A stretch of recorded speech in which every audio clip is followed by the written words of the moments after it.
Thank you, Alan.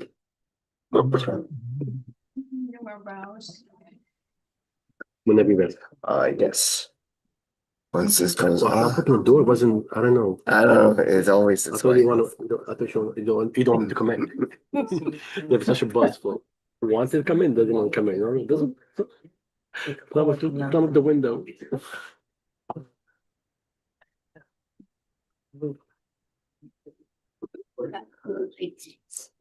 Okay. Let me just get this and the Zoom. Uh, Oh, we have three Yeah, more people. Hannah. Four more people coming up. You have enough chairs for this? yes, we should. Okay, all right. Before we begin, we just like to let everyone know that this is being recorded and can be followed at a later date. All right. Good evening. Thank you for coming tonight. Thank you for being on Zoom. We got two items on the agenda. So we're gonna start with the first one, which is Seaside Park regarding the amphitheater.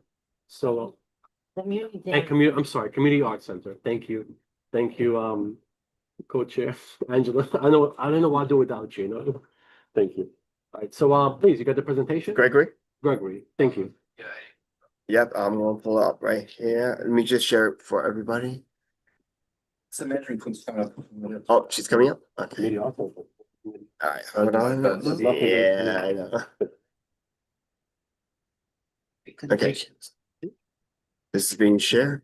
Okay.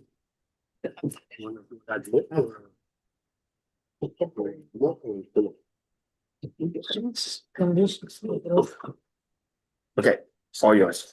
Sorry.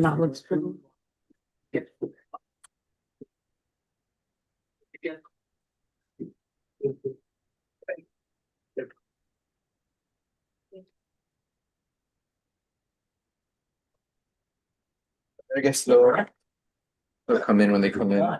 Sure. All right, thank you for having us, land use committee. I know maybe some of you have seen the presentation at the public hearing a few weeks ago, but happy to. Can't hear? You can go in the middle. Sorry, all right, thank you, land use committee, for having us today. I know some of you might have seen the presentation a few weeks ago, but happy to go over the presentation again. So we are in ULURP for Seaside Park Community Arts Center special permit. The actions are below. Eddie, if you go next slide. Hey, guys. Just in time.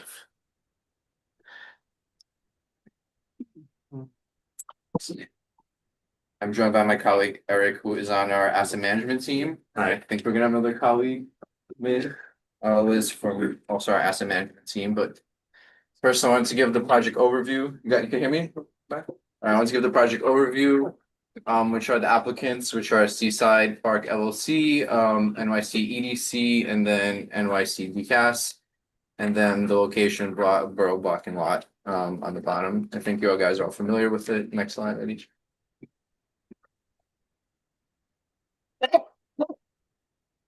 All right, so this is a quick overview, aerial view of where the amphitheater is, and some of the other surrounding assets around that, which I'm sure you guys are all familiar with as well. So you go to the next slide. All right, so I gotta see this. Sorry. So background and project history. I'm not gonna read through all of this, but I thought it's a good idea to kind of familiarize with some of the project history of the Amphitheater Community Arts Center. So it was a Brooklyn Borough President, Marty Markowitz, project. He allocated funds for site acquisition like in 2013. The amphitheater originally received ULURP approval in 2014. And then the current lease structure is that the city NYEDC administers the lease on behalf of the city. And then Seaside Park LLC, which is jointly owned by Cornelio Say and Coney Entertainment LLC, which together operates the facility. CI USA, I know you guys are familiar with, is a nonprofit corporation. And then a little bit about what Coney Entertainment and their LLC. Next slide, Eddie. All right, so here we are I'm gonna go over the land use actions and I'm gonna try to give it to you guys in the simplest form possible. So there are 5 discretionary actions as part of this application. The first is zoning text amendment that moves the arena text from the special Coney Island district section to the general special permit section. So essentially just like a text removal, it's DCP's request to kind of clean it up and make it simpler. And then there is a new special permit to allow an arena per the new text. And then there's an acquisition of property outlined in blue for a part of lot 123, which, as I mentioned during the public hearing, is more of a way to make sure the new operator takes care of that lot and doesn't become like, you know, a dumping, and there's no questions on who has to actually manage that lot. So it falls gonna fall under the new operator. And then there are 2 dispositions. The first is for the entire amphitheater, child's building, and public open space area, which is everything you see outlined in orange. This disposition allows for the continued use and operation of the complex as restricted to conditions of the special permit. The second one applies only to the child building in the blue area of lot 123 that I mentioned before. This gives the city the ability to lease this landmark building, the child's building, for continued operation and maintenance per the special permit. So those are the actions. Yes. Sure. It's number 2, so special permit for DR 74-182, right? Mhm. To allow an arena, what is maximum capacity you're asking for? 6,000. So the maximum capacity is 6,000, but there's not a plan to expand that. It's just part of kind of a universal kind of thing. So it's gonna say 6,000 in the text. Sure, you can add it. Apartment buildings, egress plan. It's for 5,000. No. No. I'm not sure what you're asking for, you're asking for 6,000. What it's gonna say in the text is what she's meant. The Right. text is gonna say that, but yeah, 6,000. No, I just meant exactly what I said. which is what the text is. That it's a text amendment, that's why you need to complete everything. Yeah. All right, next slide, Eddie. The Coney Island, do you want to go over this one, Eric? Absolutely. I mean, this is outside with all 3 of amphitheater slide. Yeah, sure. So just an outline of, visual representation and description of what you just saw from an aerial view. So for site context, this amphitheater was built and is a LPC landmark building, child building. It was restored by Safehold, or also previously known as iStar. DCP granted a special permit to operate the amphitheater for 10 years in 2014. And it's currently used, obviously for the amphitheater, which is a 5,000 seat open air venue. Currently leased to and operated by subleased by Safehold to Live Nation and operated by them. They've hosted a variety of different performers during that time period, including the Beach Boys to the Foo Fighters, Willie Nelson, and everything in between. They've also, as is required in the ground lease, hosted community-based events and a certain number of free concerts as well. And that's included school graduations, film screenings, the Mermaid Parade Ball, and the Pizza Zoo anniversary. The Child's Building, which is the second photo on the bottom of the screen, is a 56,000 square foot landmark historic building that was leased to Safehold. It includes a rooftop space and has been operated as a restaurant. Your next slide. And it will continue operating as a restaurant. That's what it's zoned for, and that's the intended use, correct? Okay, thanks. Udo. But is the child's restaurant part of community arts center? The community arts center is comprised of 2 things that make up a single asset from EDC's view, which is the amphitheater and the Child's Building. They're very integrated. I hope I'm directly answering your question, because the stage from one is floor space for the restaurant, depending on how you're using it. But yes. I'll continue on with to jump in. We're up to the RFP slide. Okay, give me a second. We're ready. Okay, Perfect timing. Okay, so, You're back there? If you want to move to the middle, because it's hard to hear. sure. Okay, so EDC will be releasing an RFP to find either an operator or a consortia of operators in the entertainment and food and beverage industries with innovative ideas for how to work together to improve performance and better activate the amphitheater after the current tenant's lease expires in 2026. And so our goals with releasing this RFP are to drive increased foot traffic to the western half of the boardwalk, to make Coney West a destination for locals and visitors alike, continue to improve how this asset functions and serves the community, and then also maintain and expand the amphitheater status as a unique New York City entertainment venue. And so we're looking to release this RFP later this fall, and then we'd be selecting in early 2026.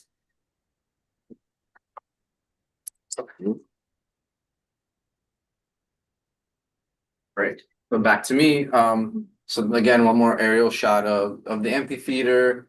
And then kind of what the proposed, they call it proposed, it's not development, the proposed project is. And then any questions on that, similar to what we spoke about in the other slide? Now that I think we go to the next slide, I think that's it. Yep, that's it. That's it. Yeah, Oh, You're awesome. good. Yeah. Beautiful short- presentation. short and Any sweet. questions? A good stuff, you know? You are asking for, even on a piece of paper, 6,000 seats, right? Okay. I have a question about parking waiver. You are asking for a parking for 66. Do you have parking right now? That is not, there's no parking lot associated with. No, Okay. it's in the text. It's parking waiver for 66 parking spaces. It's in the document. Right now you have 66. Do you guys know about the parking? Yeah, sure. Yes. Yeah. The zoning text would require 66 spaces, but the special permit provision allows the planning commission to waive that. So originally it was waived back in 2013, and we're basically continuing the same occupancy load. So similarly, whatever we're out in terms of the original FEIS, in terms of parking and traffic impacts are true today, and those 66 spaces aren't needed. Wait, 2013. Yes. Why we're doing it now? Because the special permit For 10 years granted then only. expires, and you're granting a new special permit Can, because it was determined not to be necessary. You guys speak a little louder. The people on Zoom cannot hear. Okay. can people on Zoom ask questions? Yes, we'll get your questions soon. Okay, thank you. Yeah, 2013, it decided to be unnecessary. It was waived because based on the final environmental statement, determined on traffic and vegetation out there, that those 66 spaces were not necessary to the operation of the facility. So I would say Sorry, it said because it has a parking nearby. That's correct. It's correct. It doesn't. Well, now it's not gonna have the same parking, so the conditions change. This parking is gonna be gone. That parking situation has stayed the same. It's still, Then, I'm sorry, MCU Maimonides Park. That still has 950 parking spaces plus an overflow lot on the block for another 200 spaces. So I believe that, well, I know those spaces were available then and they're still available now, which is why nothing's changed. what do residential buildings will be built there? What will happen with this parking space? Are they gonna be still there available? That's First, Yeah, Gregory knows, that's their yeah, project. first, the overflow lot, which is site A, which is when we're gonna announce a developer soon. That's the nearest one. That one, that RFP called for a temporary replacement of that parking while the construction is happening. So actually, it'll most likely even be more spots than they have now. So right now they have 168 on the overflow. The temporary new structure that the developer's gonna have to build while construction is happening could have anywhere up to 310. So it's a better situation. While the construction, yes. For the actual surface lot in the cyclones, that's still up in the air, because there's gotta be a new lease discussed with the cyclone, so that's still, everything is still happening down the line, but for the current site A, which is what I guess the agency determined waive the 66 parking spots, that will be replaced as like a temporary parking with even more spots while construction is happening. Okay, You want We to have, close Zoom or? oh, okay, all right, okay, good. I still have a question. Occupancy, I'm curious. Okay, Because sometimes it's very clear that you're asking in the zoning permit and in your presentation for 6,000 seats or for 6,000 people in occupancy. What is the current occupancy right now?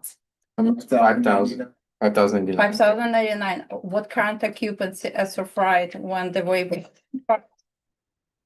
Sorry, can So the waiver for 5,089 will be expired by 2026. Then what will be the occupancy as of right? It'd be the same special permit. No, Right. And again, I No, go back to no. whatever anybody puts in. Building, 5,099 people in that property. So- And anything that might be requested, the Department of Building still won't allow more than 5,099 people through our doors, which we can't. Alan, that's No, not, but okay, that's we the are, question. I'm that's not what asking she's talking you, about. you. it was 2,600 something seats without this waiver originally. Yeah. 'cause Twenty, the no, arena okay, tax. let me finish. In When here. the waiver expires, you reversing back Which Right. waiver? The waiver that's already. for 10 years, the one for 10 So years. it can't expire, because if it expires, then the amphitheater goes away, so we're not even Then talking goes- about how many Okay, seats, there'll that's be what 0 I seats. wanna know. Yeah, Okay, that's so sorry, yes, so that's why we need a special permit, otherwise there's no amphitheater. okay. Or- So or if you center. don't need 6,000. It's DCP is asking for that because under their arena text, which is what they want this text amendment to move to, for their preferences, because they want the text to be cleaned up. Because this Coney Island Art Center is in a different part of a text under DCP that they don't want there anymore. They want to move it to all the other arena text. That calls to say 6,000, But why? Just- Changing. just for cleanup purposes. That's what they call it. They're like cleaning up the text. Yeah, it's a category, yeah, they don't want this, this is the only, my understanding from our land use team, this is the only. Like, amphitheater that's under this separate category in DCP, and they don't want it there. They want it with everything else, they want it with all the other quote unquote arenas. So it that's- doesn't change, use doesn't change and. Nothing changes, seasonal- nothing will change, the same special permit that we needed 10 years ago will have the same exact language. Or the same exact preferences, like, not preferences, whatever we want to call it, as now. Except they asked us to just move this text. It wasn't our preference, it was the DCP ask to amend the text and move it to a different section. And even so, you're asking for 6,000 people, we have to know somehow that you're not asking for 6,000. We are not, yeah, there's no intention for No, the that. unintentional. We're asking for a change in the text that places it in the city's zoning resolution. That is a category that has 6,000. We're asking for the continuance of that special permit so that continued operation that DOB has certified for 5,990 persons can continue. Okay, and then you have two dispositions, right? You have Yes. one acquisition of 3 lots, one to the park, which is beautiful. It's a beautiful park. Can't wait for you to use it. One to the north of Child's Restaurant, right? And then two dispositions, which I'm honestly not clear. So first disposition is goes everything to Tikas, right? Can you elaborate on those dispositions? Why you need 2 of them? So I think she meant 123, hold on, let me take a look at. No, I want to increase acquisition, and then you have two disposition. You disposing everything to the cars, and then you're doing the second one. I'm interested about those two steps. Yeah, so we have 2 dispositions. One is for the amphitheater and The entire Portion. amphitheater in the child building and the Por- public open space area. yeah, go ahead. Okay, so those 3, yep, so that is one of the dispositions. And the second one allows for continued use and operation of the complex and is restricted to the conditions of the special permit. So similar kind of what answering the other question, it's gonna be the special permit language that was originally assessed. That is just gonna be assessed now, so that's the second disposition. Yes. Great. And- Correct. Similar, I gotta find from our land use team, but I think similar, that's the way DCP preferred it. Okay. Yeah. Just the That you say we just prefer set because they're looking for two different operators for that. Would No. that be the reason? Yeah, I think I understand what you're saying. So as we've like heard here, that restaurant space has been Oh, that's right, sorry. has been difficult at times to have a restaurant operator in. And so we wanted to make sure that we had the flexibility to have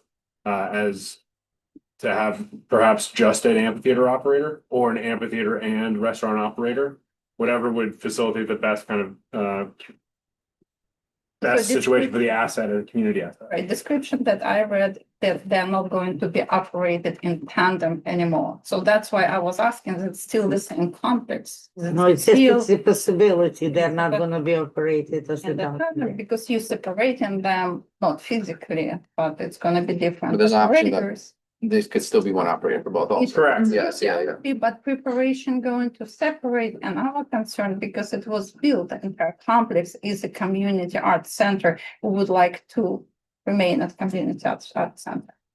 Even with different operators. Yes. All right, we have Zoom, then Selena, then Lucy. Okay, so Zoom, Amanda, you can go first. Hi. Amanda, Yeah, can you hear me? yes, Okay, I have a few questions. First of all, piggybacking off of what she just said, what Angela just said, can you confirm that it will remain under the language as a community arts center?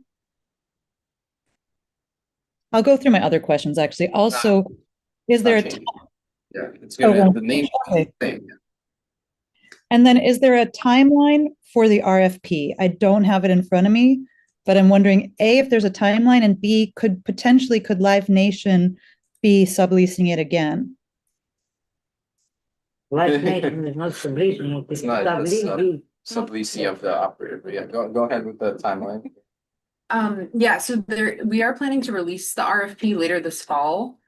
And then it'll be out for about 3 months. And so we're looking at responses being due around February. And to answer the second part, we don't know. Yeah, we're not Okay. sure who. Yeah. Okay.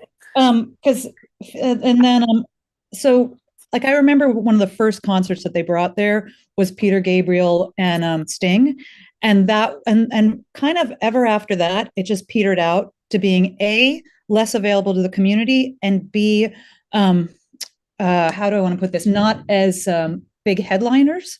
And I am just wondering if the community will have an impact in who ends up getting the RFP, and then also if it's possible for the consortium to be made up of community organizations at all. Let me know if you need clarification, because I'm just reading from my notes that I wrote right now. Yeah, no, that makes sense. I think, I'm not sure if this was already mentioned because I did come in a few minutes late, but I believe our plan is, we do definitely want the future operator to partner with community organizations and make it as accessible as possible for those organizations to host events at the amphitheater. And I think we've discussed, gathering a list of arts organizations in the Coney Island area from this group. And then we'd look to prioritize the responses that include plans and communications with those local arts organizations. Yeah, like we look more favorably upon those responses because this definitely is a priority for us as well. You mean to their responses to the RFP or responses to being? Yeah. Okay, yeah. We look for future operators to kind of explain to us their plan to partner with that list that we'll be getting from this group. It's possible that they won't. What I'm asking is can a Right. Oh, consortium, yeah. can a consortium of local groups actually apply for the RFP? Or do you have to be a Definitely. food vendor? Yeah. Okay. No, we're Um, looking to cast a wide net and get as many responses as we can. Do you have a criteria to explain that if somebody wants to apply? Yeah, that will Who all is be, eligible? right, that will all be included in the RFP document. okay. All right, the next person we have is Celine. Yes. Selena Gomez, and then Lucy. Just listening to this, and I understand the idea is that we want to extend the time for the I was called the amphitheater too, but it is Yeah, the art center. Art center. So one of my concerns is that it's good to have this, but we don't want to drop the ball and give carte blanche and not understand what's going on, what's is open and is continued, because we want it to be for the community. We want some activities there. We know that it has fallen a little short on this. So how do we make sure that maybe there's a stipulation in here that some of this stuff is included in there? That we will have these things that will go forward with the whole idea of it being community-based. Because truthfully, Child's Building it's a beautiful place. It's huge. The fact that the amphitheater stage is actually part of it when you raise the gate. So we should be able to use that year round, because I think that was the intent. I've been there for different events before it started fizzling out. So we want to make sure that, yes, if we do have this, because it is a nice place to go to, that it's being used for the community as it has been intended for, in addition to the shows that are coming and the graduations and all the other things that's going on with that. I just feel that needs to be clarified, and maybe even in the stipulation with it, to make sure that we can continue this. Oh, okay, I'll make sure it happens. all right, we have people on Zoom. No, we hear Lucy first. Lucy. Okay,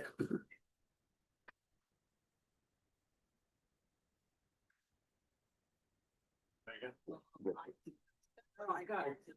Pointed out the 6,000 seat. My question is, what is a capacity, not seats? What is a capacity of holding in? Yeah, no, that wasn't my, maybe I'm not clear on my question. She keeps saying seats. Seats is when you sit. Standing is more people. Yeah. So the capacity is 5,999. Is that what you're saying? So how many seats do you have then? Thank you. See, that's where I'm going. Thank you for that. And then I was speaking to Greg about this, but he said maybe down the road. I heard you guys mention about organizing with partners. And I think I would like the committee to maybe consider placing it in conditions, if you approve conditions or not conditions or whatever you want to approve, maybe to create a CAC. So people in this community would have a say, and they would have a team that would speak for us. okay.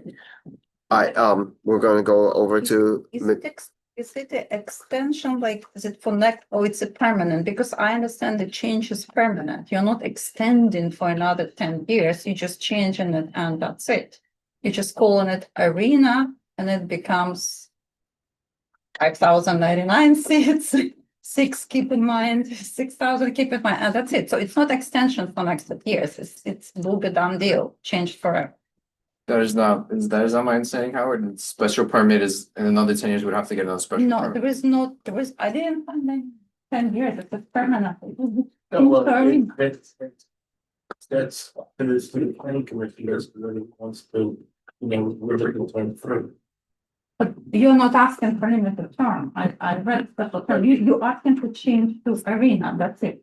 Right, It's not hard. and it's within. Planning commission, whether you limit them.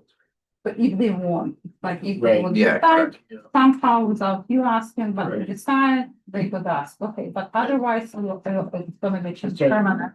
Original project was when it first envisioned. The special permit was made as an addition to the special permit on this regular.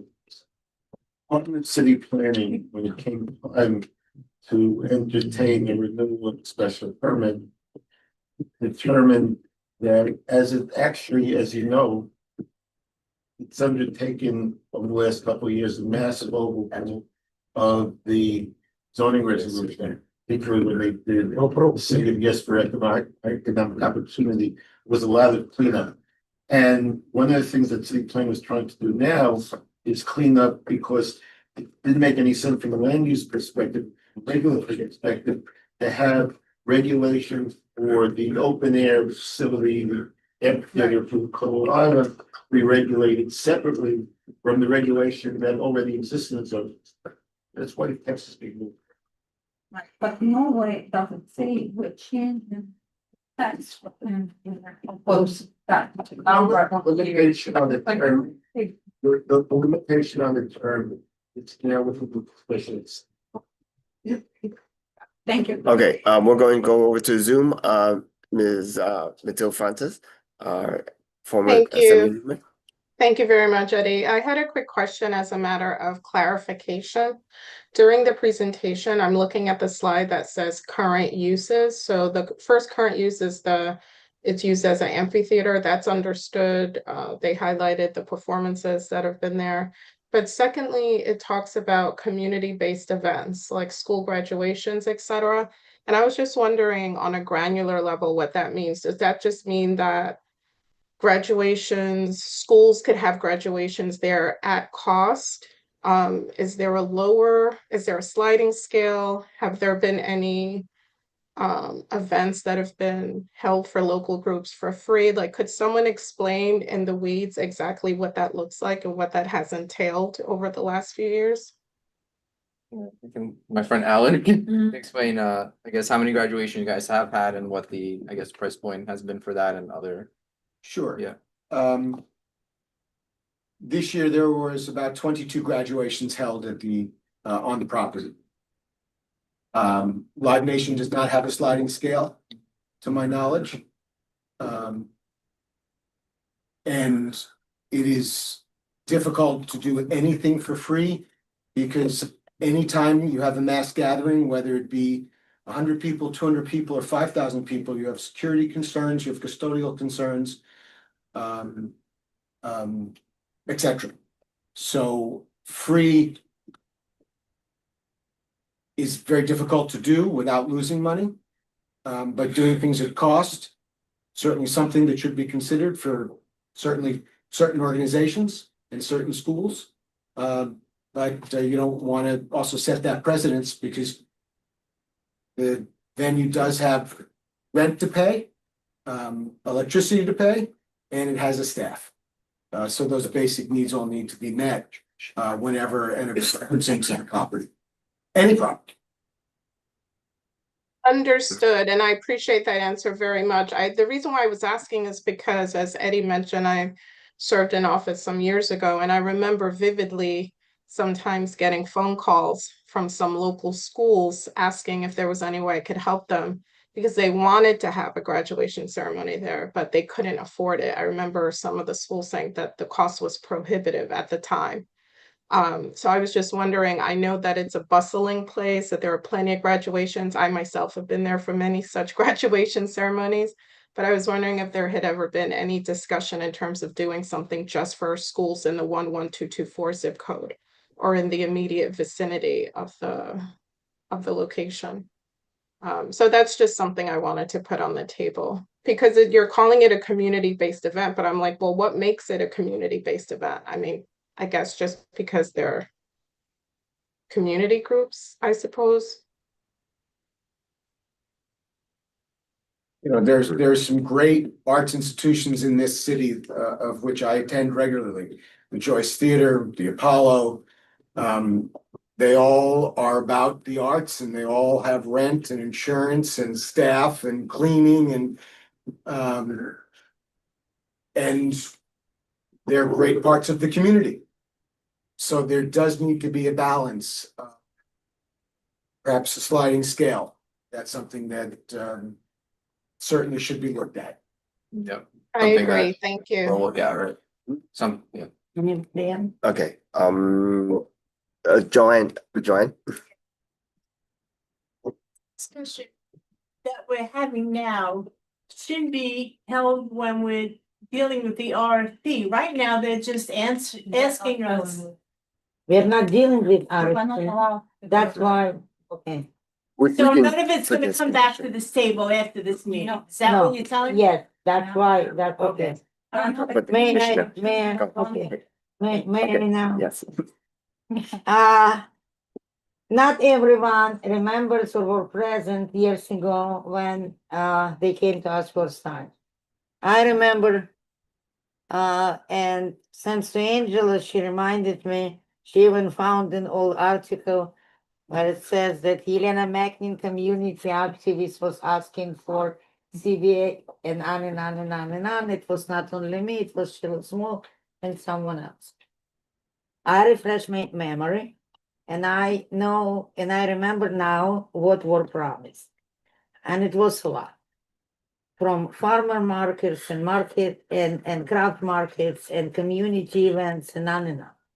Of course, graduations, I'm not asking for free, I understand it costs money.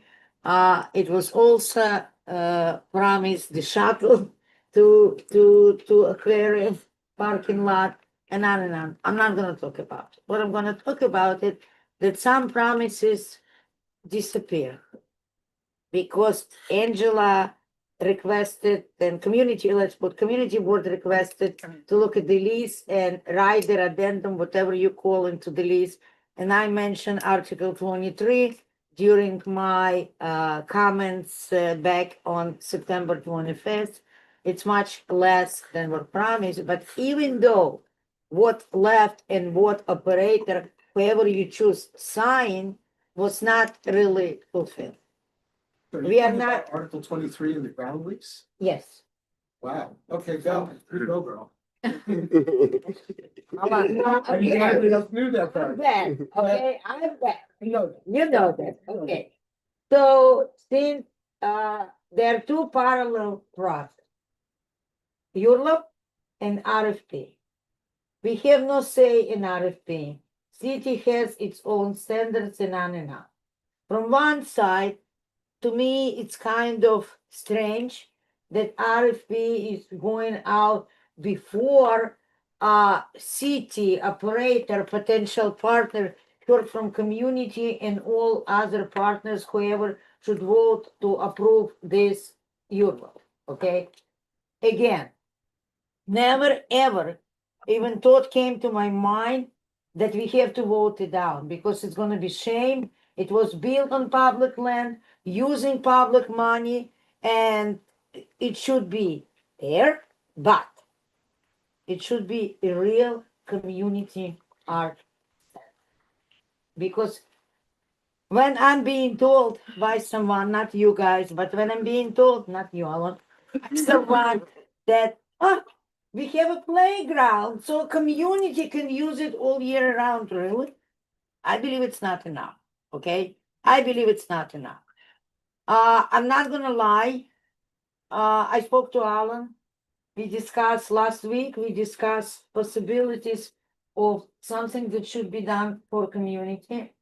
And the three of us, two co-chairs and the bad one, took upon ourselves to put some conditions. You all have copies, all committee members, they're happy of those conditions. Again, Question. So you want to read conditions now? no, we are not reading conditions now. So those conditions are our conditions, community conditions. When we're gonna discuss it after somebody asks the question, you can add whatever you wanna add, the committee members. But if you look at it, what is really important to me personally, I cannot speak for everyone, but what is important to me, that regardless of promises made, regardless of how many free concerts are promised, and regardless of what operator signs, maybe this time it's going to be Article 21 or Article 27, there is no mechanism not to ensure that operator fulfills its obligations to community. I understand it's very important the way how restaurant is being run. I understand it's very important what kind of security being used and what kind of lighting and on and on. But we are community, and we are community board that represent thousands of people who live in this area. And if establishment has a name of community center, and I'm not a communist, so I'm not saying give us everything for free. I understand profit component very well, but it should be given to community. So maybe somebody has a question when we're gonna discuss all conditions we put together. You see it, number one, that mechanism should be established. It should be part of the lease, it should be part of RFP, whatever. I'm not an attorney. I don't know how to do it, how it can be done legally. But when people wanna take a piece of potential profit, they're gonna promise you rose garden. We want this rose garden to be delivered to our community. And Okay, wait, we have a question on Mark. And then Selena. And then Celine. Okay. Hi, thanks. Fundamentally, I don't trust the current operators because however, telling me, well, we signed with Live Nation and they don't do it and we have no control over them, then frankly, you're not the right operator. We need a different operator who will figure out how to write their RFPs, how to write the whatever, that there is a feedback when they went from 12 concerts to 6 concerts or whatever. You're just not it. And that's my comment. And if the only thing we have right now, or maybe ever, is turning down the Euler, then I would urge my fellow board members to turn it down, because it's clear we have no other control over the process. We're going to send out this RFP and they're going to do whatever they're going to do because it's them, it's not us.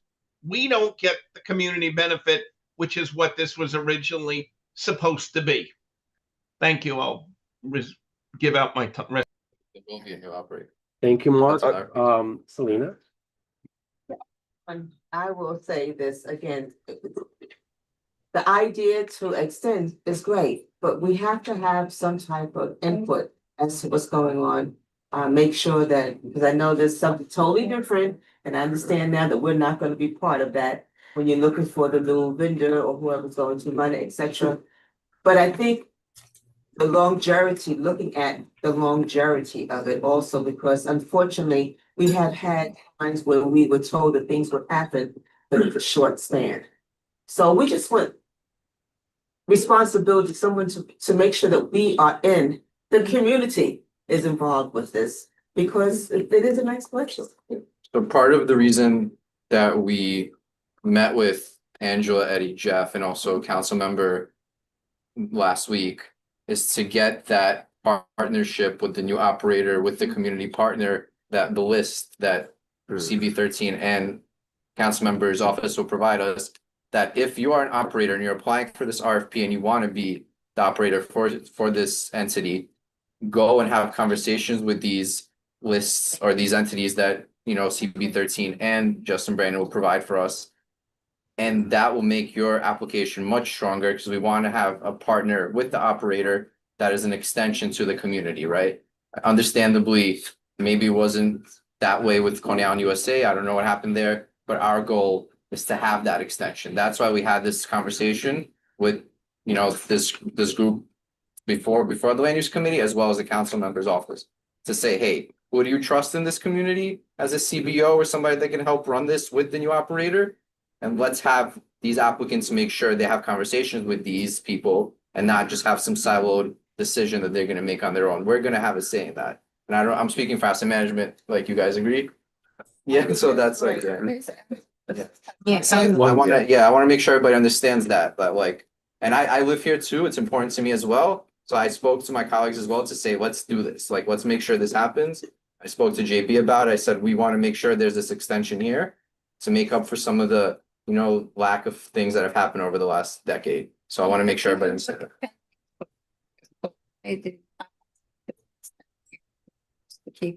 What is your opinion? What's the I biggest? don't want to speak for say, I don't know what the partnership was like with CI USA. So that's, once you have that, yeah. Oh, in terms of like, I mean, I think there's many possible reasons. I think like, I'm sure, as I don't want to speak for you guys, I'm sure dealing with Live Nation is probably not the easiest thing, right?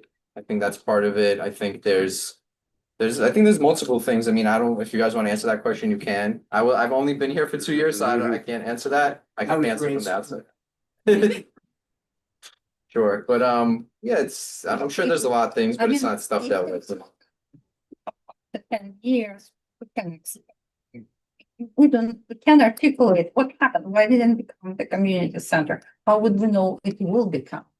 I mean, this is an opportunity for that fresh start, and this is why that extension to us is important. That, meaning that extension, not for the special permit, that extension to the community through whoever this new community partner will be with the new operator, right? So that's why this list that hopefully Eddie will get me, right, Eddie? It's in the process. And Elaine is that looking Justin at Vega it. will get Yes. for us.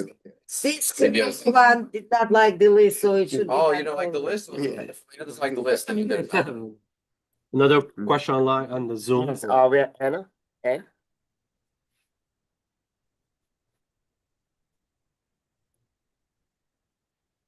Yeah, I had to let go and put the Sure. unmute.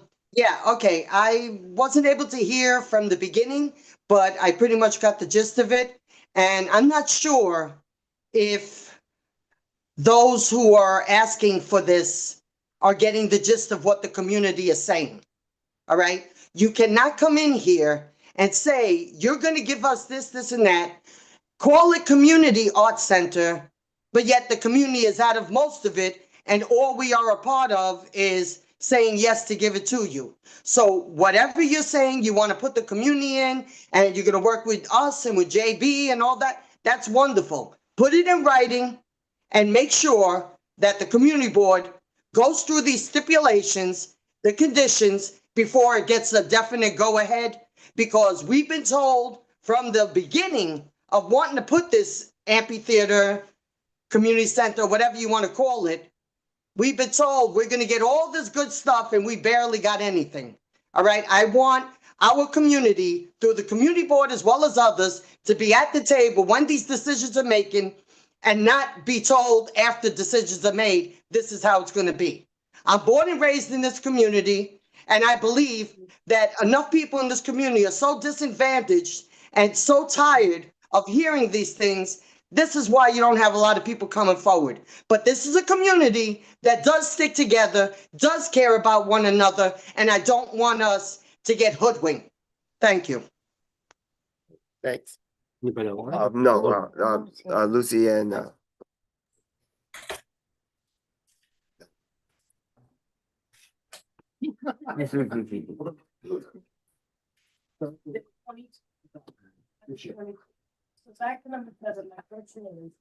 We are not talking about. no, we're done, done.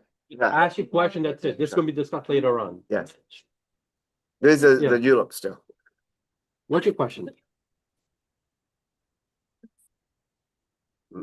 Start discussing. No, Okay. Whatever Eddie gave me. Yeah. What's your question? What is your question? If I can, because some are saying yes and some are saying no. What do you base this on, or what discount are you looking at? I don't know what profit they earned. Maybe they gave them a 50% discount. Maybe they gave somebody a 25%. Okay. To discuss their business. Wait, And you ask me to ask a question, I'll go to you. Who are you guys to say that they have to give a discount at a certain rate? These people have to feed themselves too. What do we know what they're charging? That's what I'm asking on number 7. Alan just answered. 50% and banana school 80% because, their finances, and the Board of Education has a lot of money they freaking throw around. So that's my question with number 7. Where do you base this on? Where I base this on? Or whoever. Alan just answered this question when we were talking about We weren't graduation. there. No, just now, we said it, that they are trying to give it at cost, correct? I was raised in the New York City public schools. And I have a soft spot for them. And when I was general manager for Live Nation, before COVID, I was well aware that when a school that had 100 kids coming in, public school or middle school coming in, they only had 100 kids graduating, that they only had a certain amount of money compared to Abraham Lincoln, who's got a graduating class of 500-600 kids.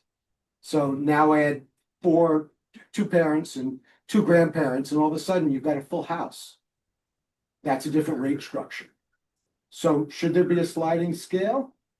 Yeah, there should be, because the school that's got 100 kids graduating shouldn't pay the same thing as the school, perhaps, that's larger, that's graduating 500 kids. And then you've also got to look at the fact that public schools versus universities, city universities, state universities, private schools. I, All that needs What to be he's saying managed. is rename it to sliding scale. not that's what it is. Yeah. That's what it is. Okay, thank you. Celine, you wanna go first before I go back to Amanda? Okay, Amanda, you're next. Thanks, Eddie. A few things. I had an event there in 2019. iStar promised us a lot. They promised the community a lot. They didn't, and I will say I had an event there. It was successful in 2019. Selena was there. It was a free public event. I think it's a euphemism to call it a community arts center. If there's not more events and more access available to the community. And I urge CB13 to vote no on the ULURP unless there are stipulations added. I think that community members or committee should be able to review the RFPs. Frankly, I'm scared it will go to something like Luna Park and and it will just be used for advertising and empty space. It's such a potential resource. People also the other day at Brannon's meeting that he offered us said they want things like Shakespeare, they want theater. If it's not appealing and financially accessible to organizations in the city and in other locations that are more affluent, they're not going to come there. There's so much potential. It's not used the majority of the time. It's sitting empty. So my concern is just like that it remains something and it expands as a community resource while also being a for-profit entity, and that the community has some way of having input in the RFP. Otherwise, we lose complete control. That's it. Thank you. Anybody else on Zoom or? One more. Let's questions? do the last one. If you can. Can you hear me? Oh, Okay. Yes, Zoom. can you hear me? Yes.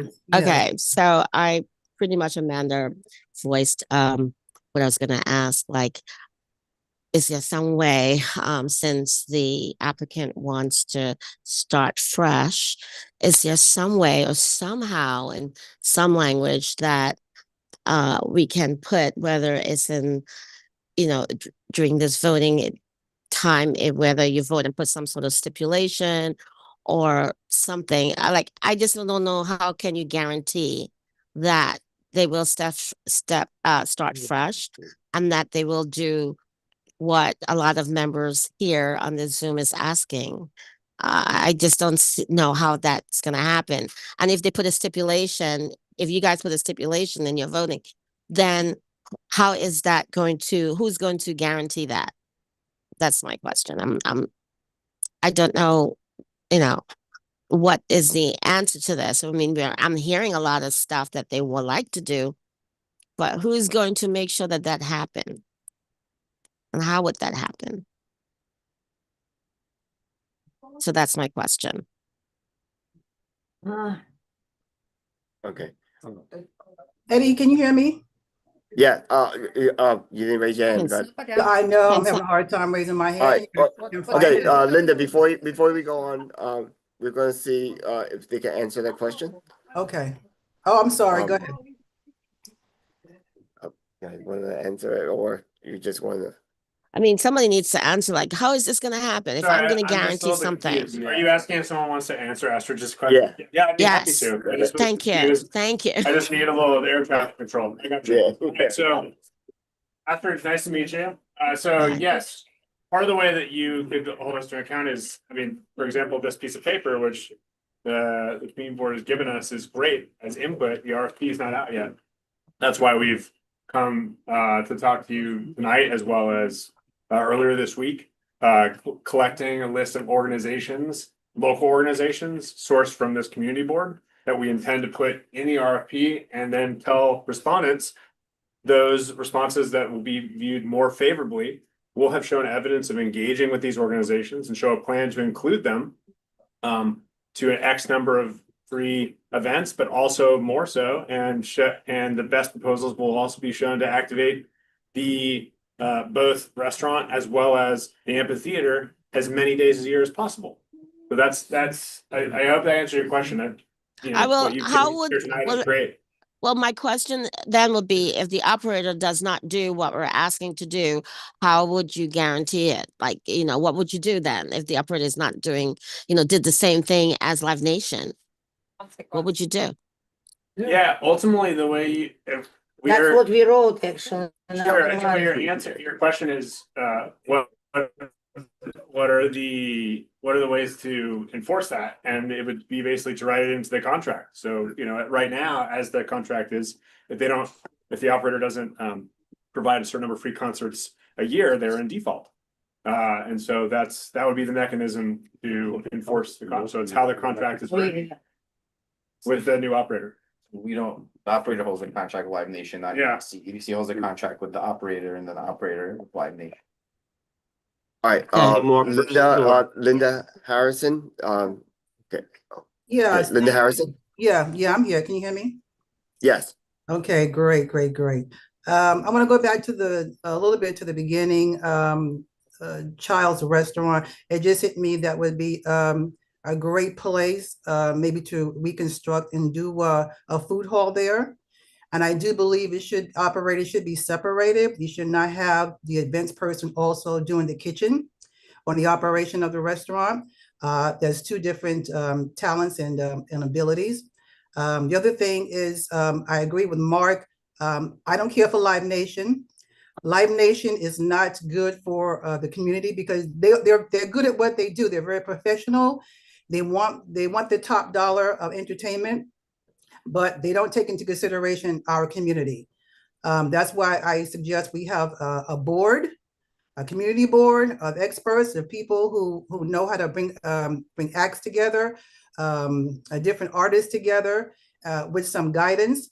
Live Nation was, their venues were just horrendous. When they first started, the community board can tell you, we were calling about the noise, the loudness, the walls shaking, the windows rattling with that hard rock music. It was not good for seniors. It was not good for the nursing homes. It was not good for working families to have to sleep. They had no consideration for us.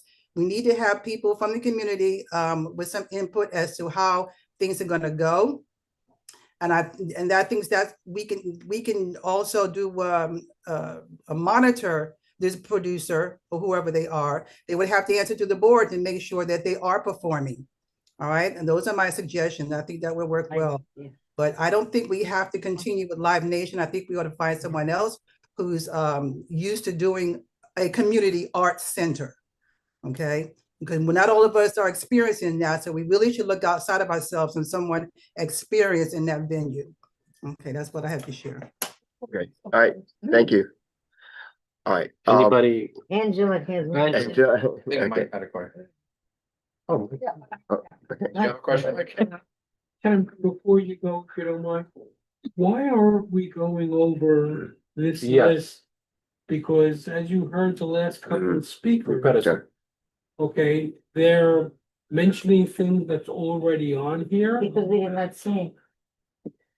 Well, we can read it to them right now and say, this is what this community board is thinking about. And that would answer a lot of the questions that are being brought up. Question is not. I don't know that, but. You're absolutely right. Yeah, no. That now. Great. You have a question, Angela, or?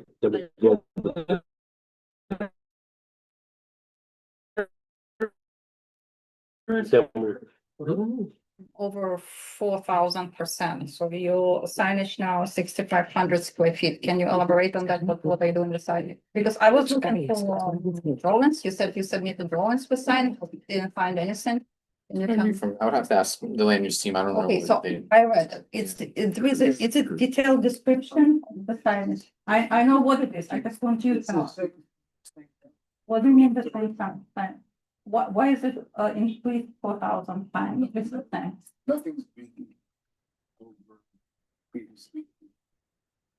However, what was previously approved 10 years ago, not permitted as rather right, so zoning.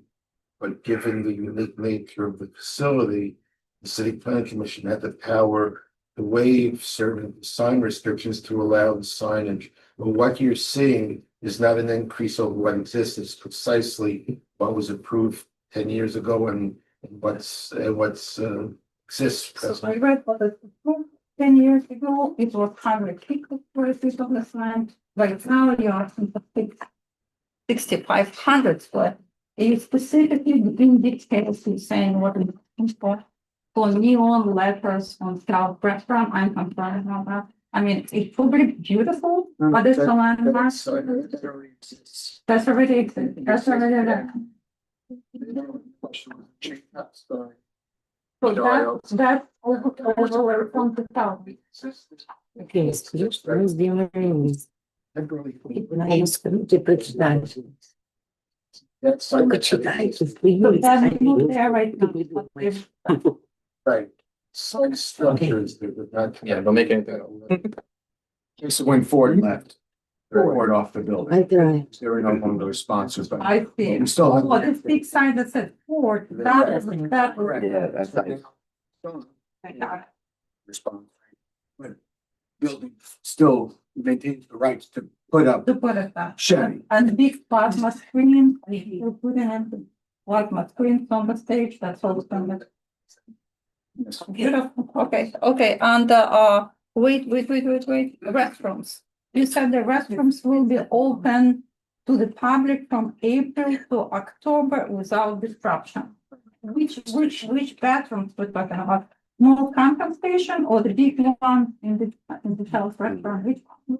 The comfort station. The small one next to the fan. Well, the small is. Okay. Yes. Okay, just get there that you're not opening child restaurant year round, but you're opening the small one. Okay, I'm done. Thank you.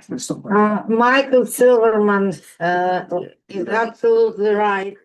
Because actually, as I said 30 minutes ago, we put together some lists, and from one side, you should have read it before, but from the other side, it's great to feel that community and community board are on the same page. So before, since there is no questions, I would like everybody who listens to us and observe the meeting to hear what we put on the list as conditions to approve this year. Samchik? Okay, so there are about 7 conditions. One of them is the annual community accountability. Really? The entity that will issue the RFP is to establish a mechanism to evaluate operators' compliance with the community obligations on an annual basis. An annual report detailing activities, community engagements, and outcomes shall be submitted to the local council person, 47 district, and local community board, 13, and establish a clear consequence for noncompliance, including written warnings, financial penalties, and possible termination of the operating agreement for repeated violations. Number 1. Number 2, about local hiring priority. The operator shall provide hiring priority to community members who meet job qualifications with an effort made to promote local employment opportunities. Number 3 is about free community concerts. Operator should provide a minimum of 6 free outdoor concerts from April through October each year. And with somebody's, real name, not have her singing. We might have. Okay, number 4. Community event support, which means the operator shall assist community groups in organizing a minimum of 6 outdoor events utilizing the open space and/or arena.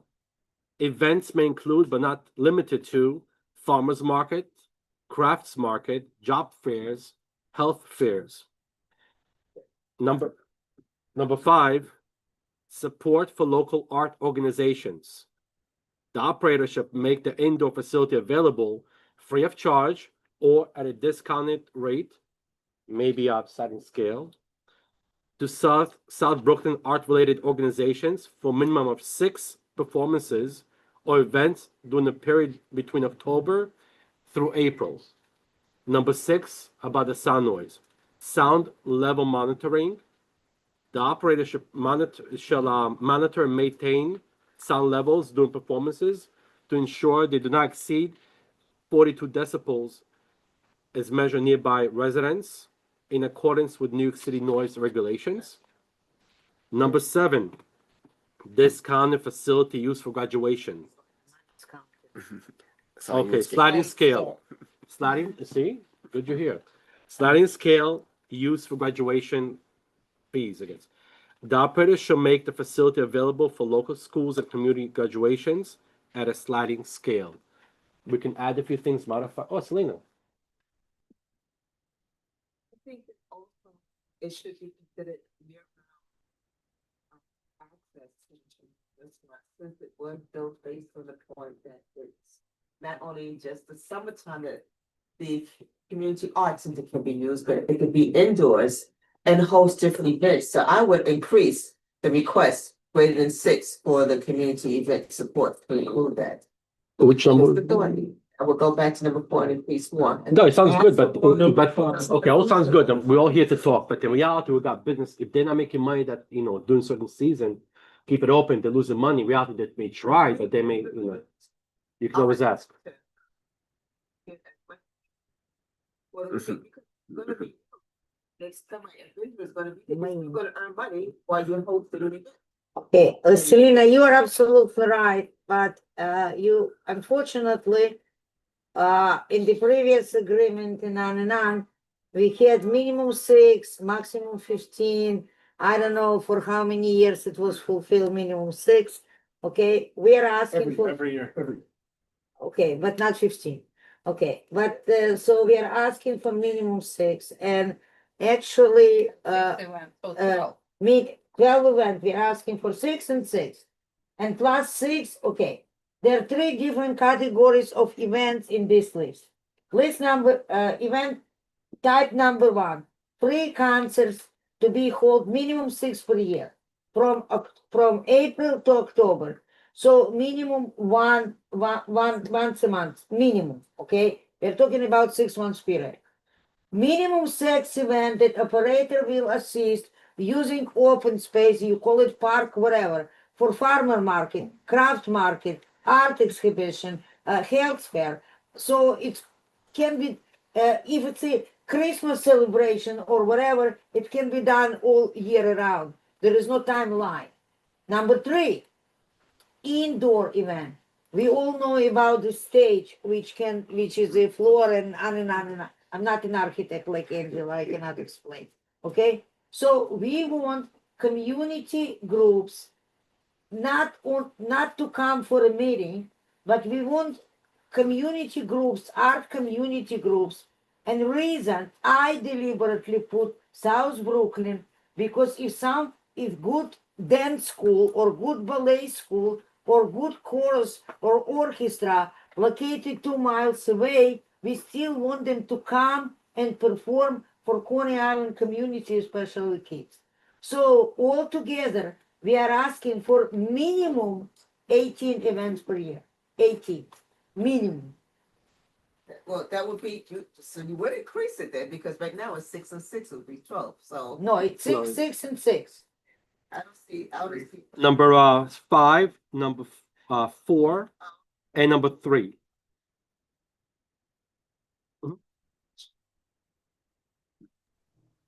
So we can add it up. We can always add it.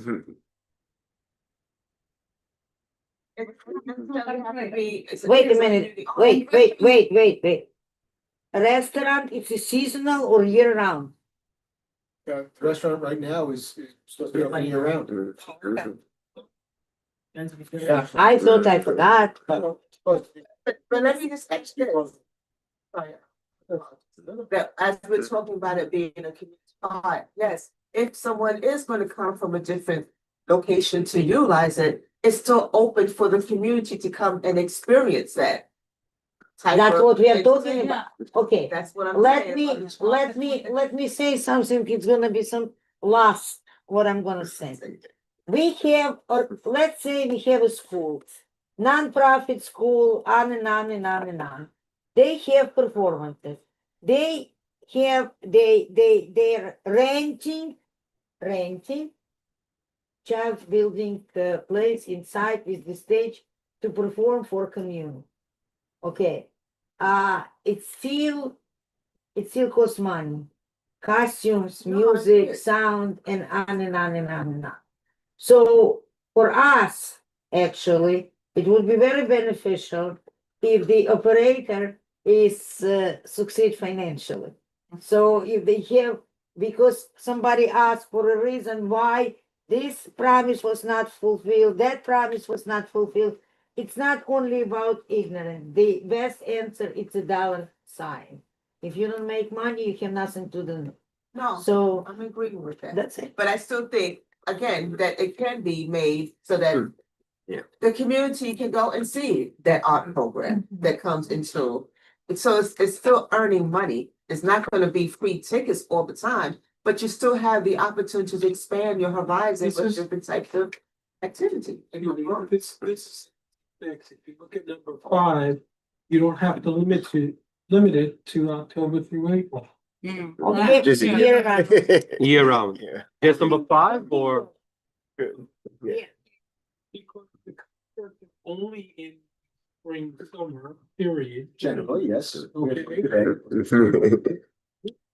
Yeah, today.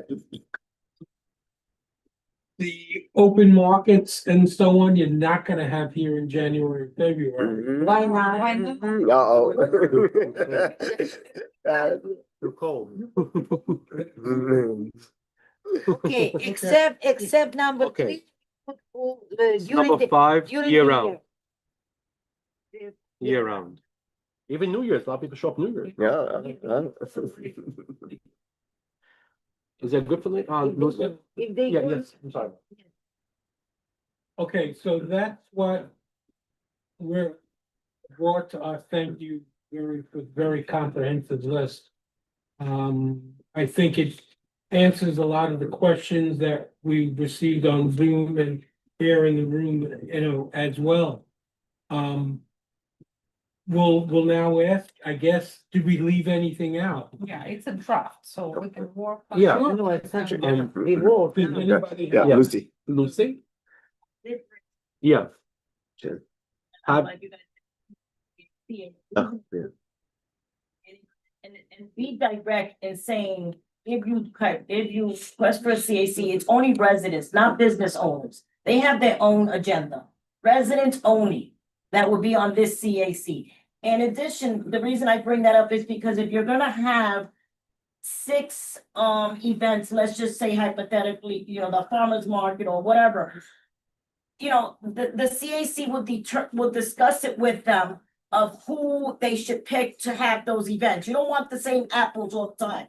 And being in this community for so many years, the same apples go and take the same benefit from the other people. So I would like you to consider that. And again, strongly about residents, not business owners on this CAC. Because in this community, a lot of CACs are with a lot of the business owners, and they either do not live here or it's a benefit to them.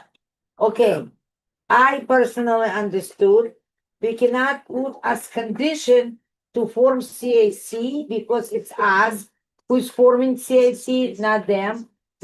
We can add the line, Michael, you can put it in a nice short sentence, okay? To work or whatever, it's a community board 13 says. And that's what I'm not asking. I'm saying residents. I'm not saying the community board. See, understand where I'm going. Area, I I'm said back to community board businesses. As boundaries. you're saying the community board to handle it, Resi- I'm saying a resident, there are residents here that have been It's 40, 50, 60 years that know this community. And not for the community board to decide, or a business owner who has their own benefits. Okay, who's going to, wait. Who's gonna oversee it? No, I don't wanna oversee it, I don't like extra, I don't like extra bureaucratic, okay. You say we should form CAC from resident. Who is issuing RFP, application, survey, whatever? How the members of CAC to be chosen? How? Who's gonna do it? Elected official, community. It would be board? them. Who them? The operators, they would send out some they type will of pick form their who own would people. like to apply. And they would pick Their own, they, the people. If to that's be what on the it is. committee. Who picks the resident? They would. it doesn't. They don't know, they don't know Well, people. then that's what people.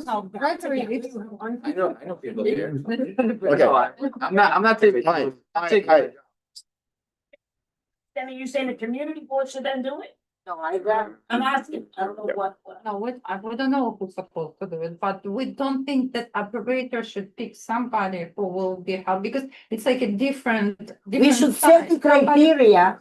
We can go back to them and say, listen, this is kind of criteria.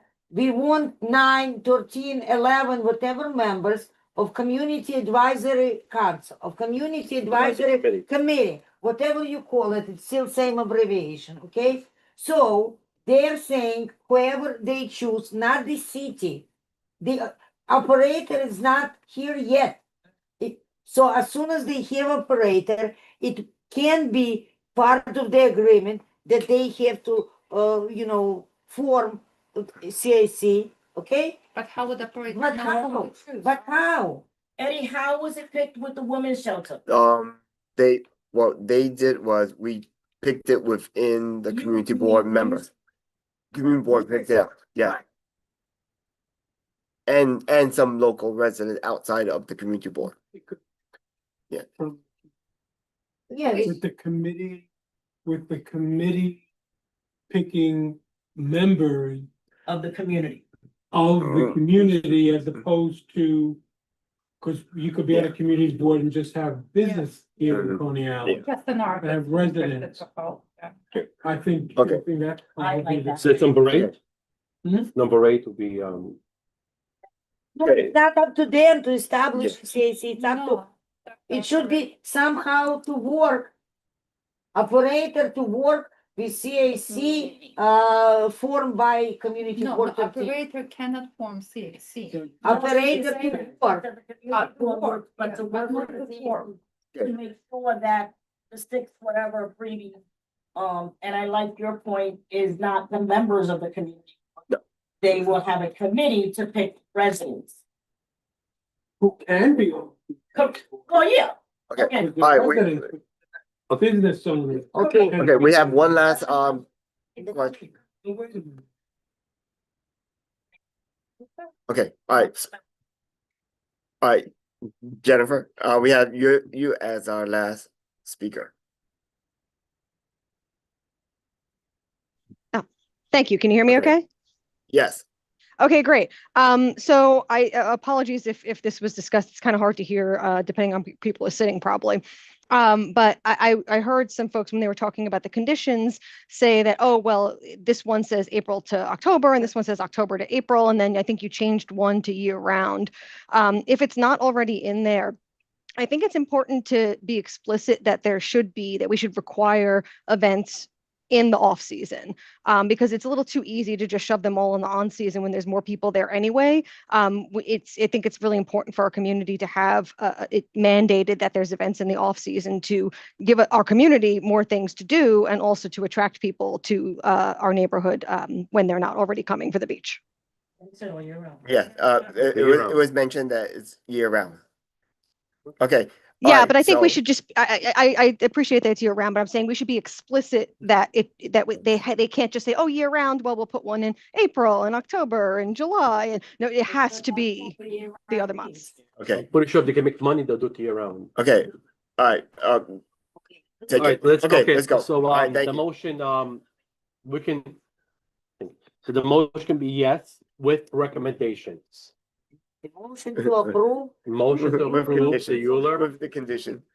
with the conditions. The motion approved with, Okay, second, okay, Hannah? Yes, John Weiss. yes. She has it. Yeah. She has it. She has it. Yes. Yes. Is Charlene Davis on Zoom? Yes, she is on Zoom, Oh, but she's on Zoom? she's not, she can't vote. She can't vote. She can't vote. No, just continue, just continue. Excuse me, a committee member on Zoom can vote. They Oh, just they don't can? count the quorum. Okay, Charlene. Thank you, Mark. Charlene Davis? Is there? She is. All right, go, continue.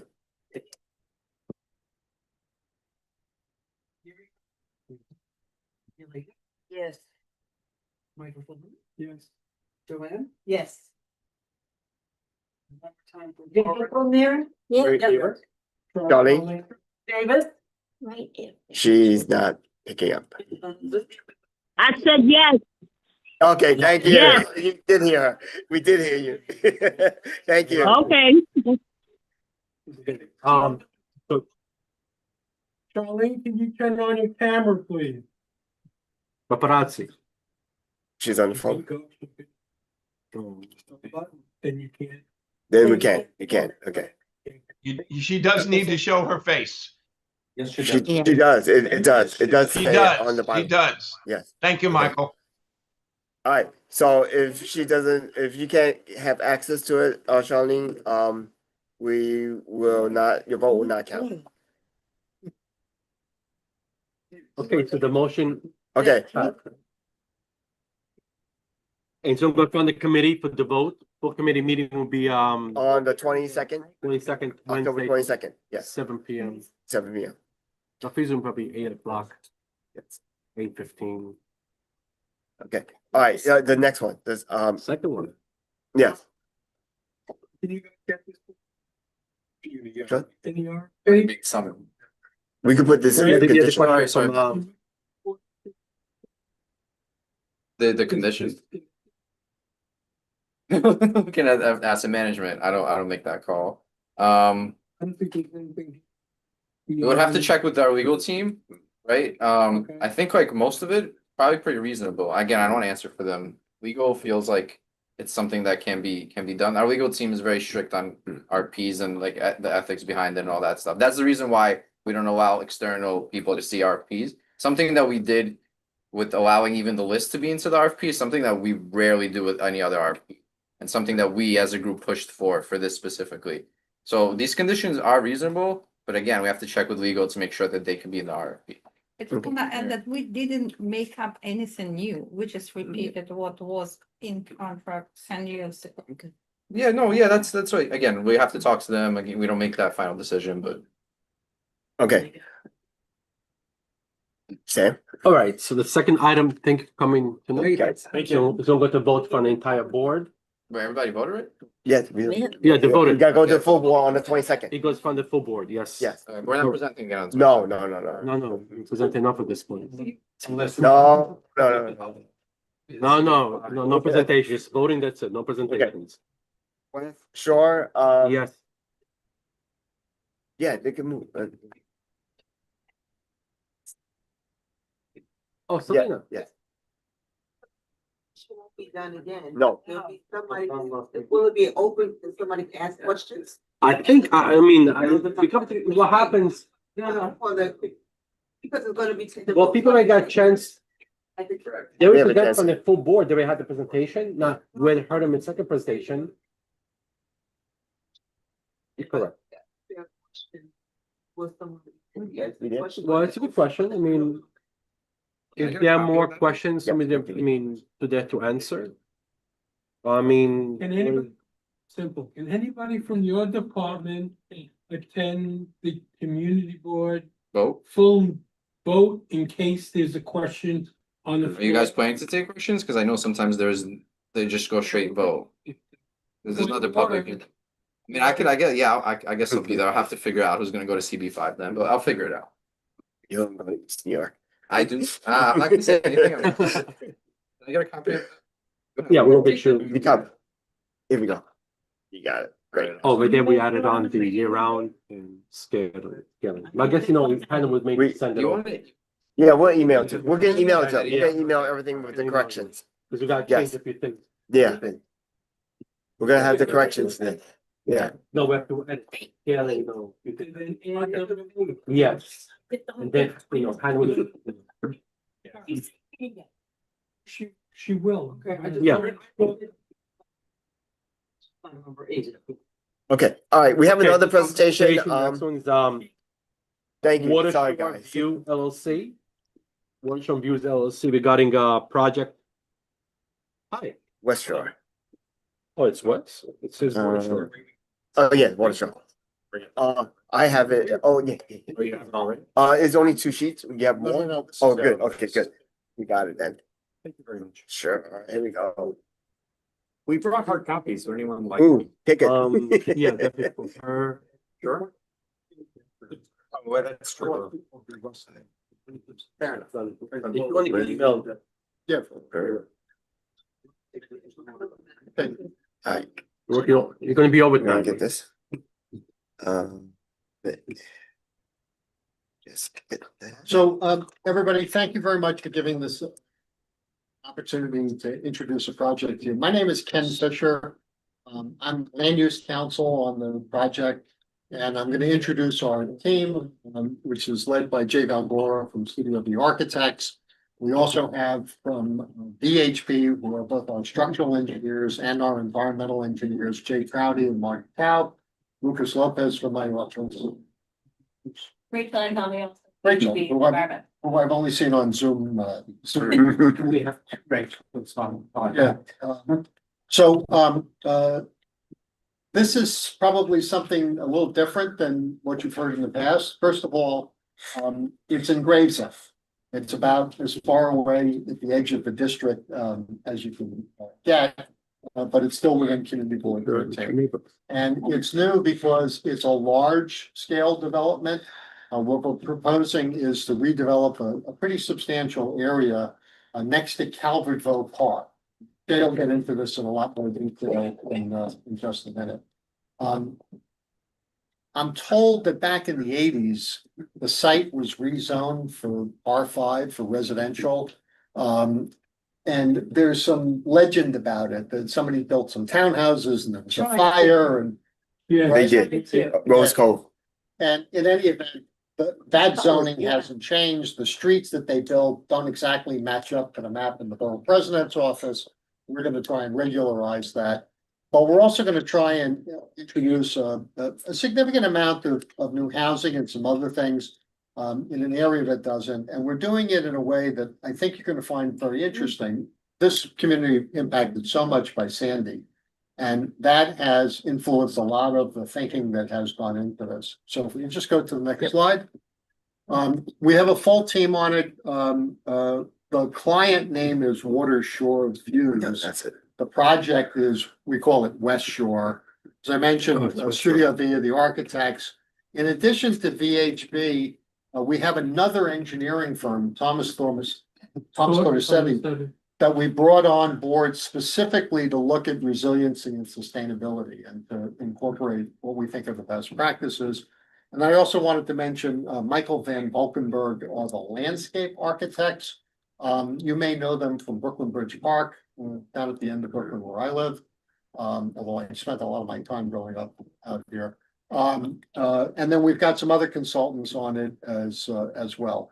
So with that, I'll turn it over to Jay. He'll walk you through the presentation. I just want to tell you in terms of timing. This is not in public review yet. We will be back in, we hope, the summer, beginning of the summer, maybe the fall, depending on when we get certified for your actual vote and recommendations. We've just had the scoping meeting on the environmental impact statement. It will be an environmental impact statement. It's going to take some amount of months for VHB to finish their work with city planning and the other agencies that are involved. And then at that point, when we have everything wrapped up, we'll be certified into public review and come back to you for your official action. But we wanted you to see the proposal now, and we hope that you like it. Jay? Okay, My name is Jay Valgora. I'm the founder of Studio V Architecture. I'm an architect and a planner. I've had the privilege of actually working in your community for years, so I haven't met you guys, but I have done some work here. So we do a lot of master plans. We do a lot of work on waterfront. We do a lot of kind of reconstituting communities. So because this is a site that's very funny, that's been empty for years. I did happen, and I hope you guys like it. I did a building a couple blocks from here, which I worked on for years. I worked on 1515 Surf Avenue, the architect for that. And so, you know, that's a 28-story building. It's one of the newest buildings here in Coney Island. We really worked hard to make that an outstanding design, the highest levels of resiliency. It's all geothermal. It's the largest geothermal project ever done in New York City, super sustainable. We're committed to this community. We'd like to do something really good. So I hope you like what we show you tonight. I'm happy to answer your questions. So here's the site. It's over here. And it's kind of unusual. Like Ken said, it's all the way on the edge of your district. It's in really Gravesend, right? And right now the site is like just being used for parking. It's right next to Calvert Box Park. If we go to the next slide. And here you can see like it's literally like pretty much on the edge of your district. I even think like the line cuts through part of the site. So like just a smidgen of it actually goes into the next community board district. So it's way over there. So you guys may not have seen this so much, even just because of all the work, although obviously we're very familiar with Coney Island. You go to the next. This shows, you know, it's funny because we're always careful about talking about transit-oriented sites, but the site's actually pretty transit-oriented. It's got pretty good access. It's right here. It's right off the Belt Parkway. It's actually a 15-minute walk to 2 different subways. It's all the way out there on the peninsula. So in some ways, it's kind of separated from the rest of the community. There's no housing there. There's no businesses there. There's really nothing there except it's being used for parking. That's what the site is currently. So we're not displacing anybody. But it really has good bus lines. It has excellent bike access. I bike there all the time. It's got excellent vehicular access. And it's 15 minutes walk to 2 subways. Next. Well, excuse me, and I'm sorry to interrupt, but you're saying next near 2 subways. It is. And what distance? It's a 15-minute walk to 2 subways. So 15 minutes. I go there all the time by train. I came here by train. Yeah. But later you will hear that the project sponsor is proposing to also run private shuttle buses. That because that's what Cats Massini promised us. Yes. And I'm telling you, we're not cats of the key. Why don't we let Jake? Okay, then finish. Why don't you let me, I'd like to take you through because I can't speak for somebody else. I can tell you I did a project on West 57th Street. We promised a bus and it's there and it's working today and everyone uses it. So, and I can tell you that's a fact. So, what do you mean what I say? So this shows you the zoning. It's currently C3 and R4. You can see we're completely surrounded by R5 and R6. So the zoning, we're really proposing R5 and R6, which is everything that's around us. So in other words, we're really doing something that's very commensurate with the entire. Sorry. Okay. There you go.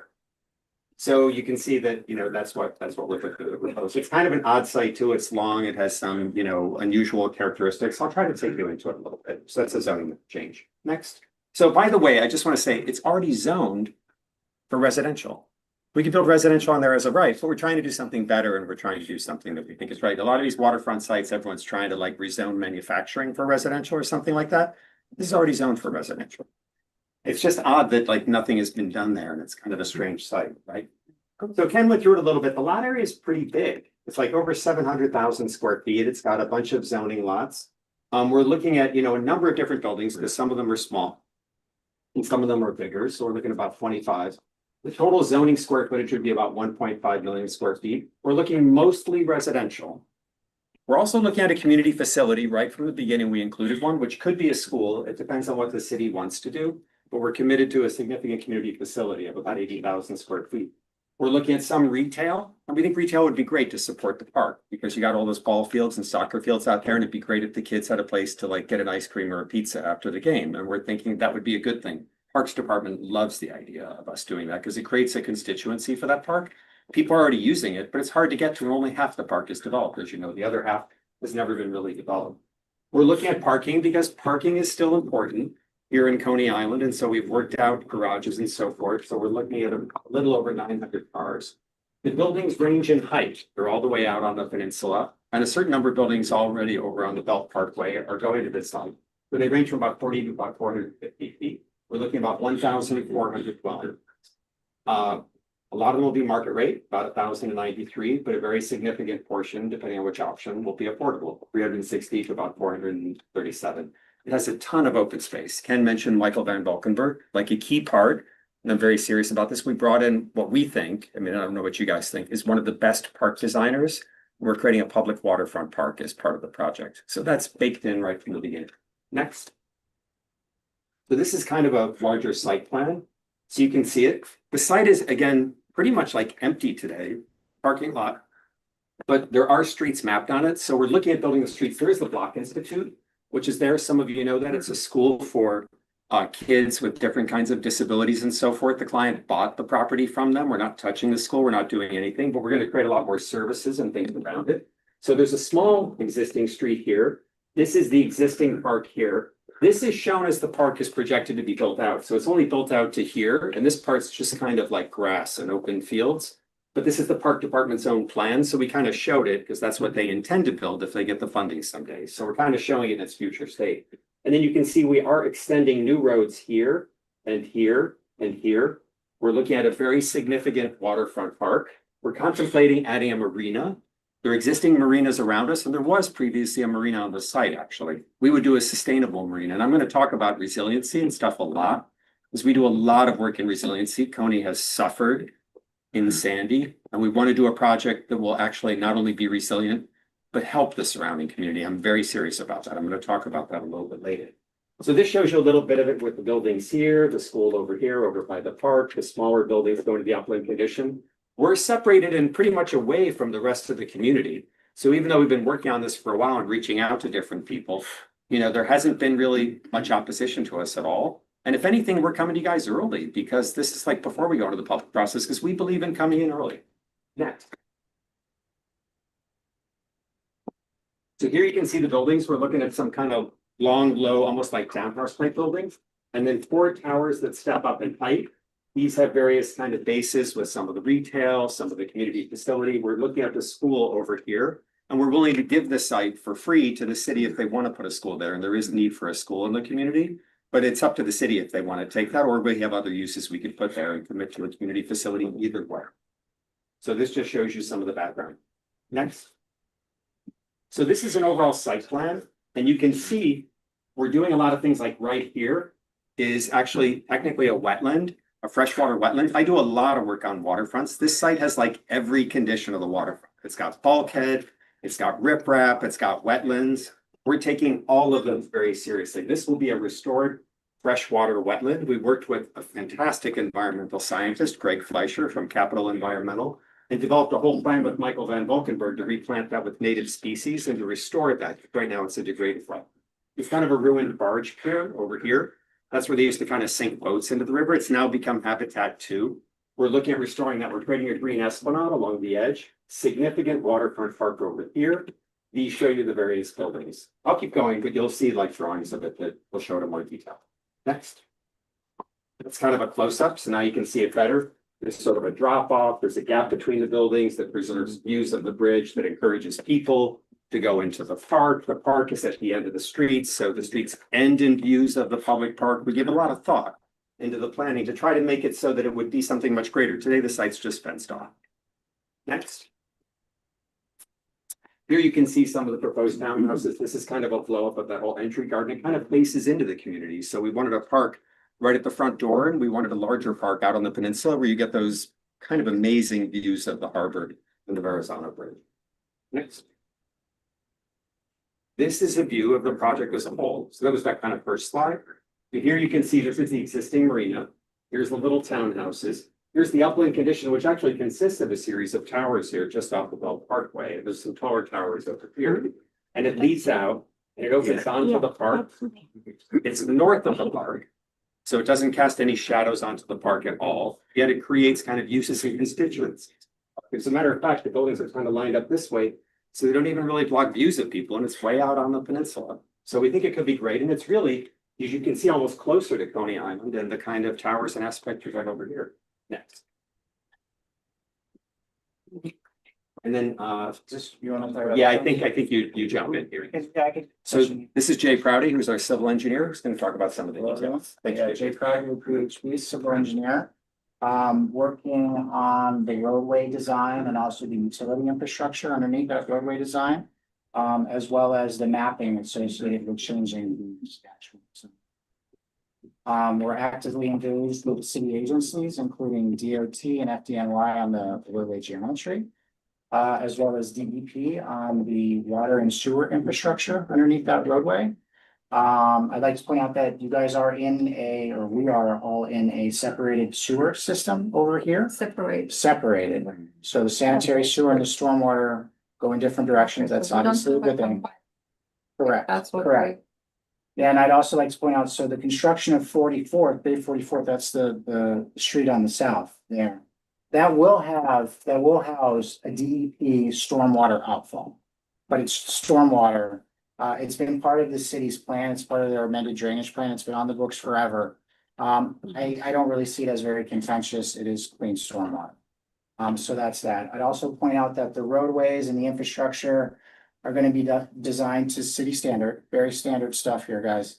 And that the stormwater will be designed to meet DEP's relatively new unified stormwater rule for water quality and runoff reduction and detention. So really good stuff on the stormwater side. I think that's all I have. We can come back to any of this, if you guys have questions. I was going to talk a little bit about the resiliency, and this was, really important for me. We did very significant resilient planning, like the building I did down the street, which actually has some of the highest elevation in Coney Island, and it still steps up and still engages the street, because that's very important. Here, we wanted to set the standards to create what I think will be one of the most resilient developments ever done in New York City. I don't throw these words around lightly, because I've been doing resiliency. I helped the city write its 10-year waterfront master plan pro bono when I was appointed by the administration. I was the only architect on it. Like, we've been committed for years to making communities more resilient. So I think that's really important here. So I'll take you through some of the details. Go to the next. When it comes to projected sea level rise, and that's very challenging in this community, we use the highest estimates. I used estimates that are higher than the city uses. The elevation that I'm using in the site actually exceeds that's normally used for critical facilities in New York City, including hospitals. Because we're building the roads, like Jay just told you, JP, we actually have the opportunity to elevate the site properly, meaning there's almost nothing on it. And so we can actually build these things as part of it and bake that into the design where we don't have to deal with the existing conditions. So we are using a significant range, 36 to 60 inches, incorporated into our design criteria, which is higher than what the city. Yes. Question. Wait, how about this with maybe more efficient questions at the end? Yeah, it would never finish. Just to be more efficient. Yeah. But Okay. your questions, don't be the person touch the first one. Yeah. We're revising the whole site grading, as I started to mention. By the way, one of the things that's fascinating to me is it's next to Calvert Box Park, and you're probably aware that is some of the highest ground in the entire surrounding area. So as a matter of fact, when we talk about the school, I'm working with the Waterfront Alliance, which is a complete nonprofit, which is dedicated to the waterfront. They came up in support of the project, supported it at the New York City Planning Conference, because they felt it set such a high standard. They came out and recommended the project to go forward and suggested it was a good idea. So not only would this site be resilient, but because of the school, we're even suggesting a resiliency center, which wouldn't just be for this project. It could actually support the whole community, because this happens to be next to the highest ground in all of Coney Island.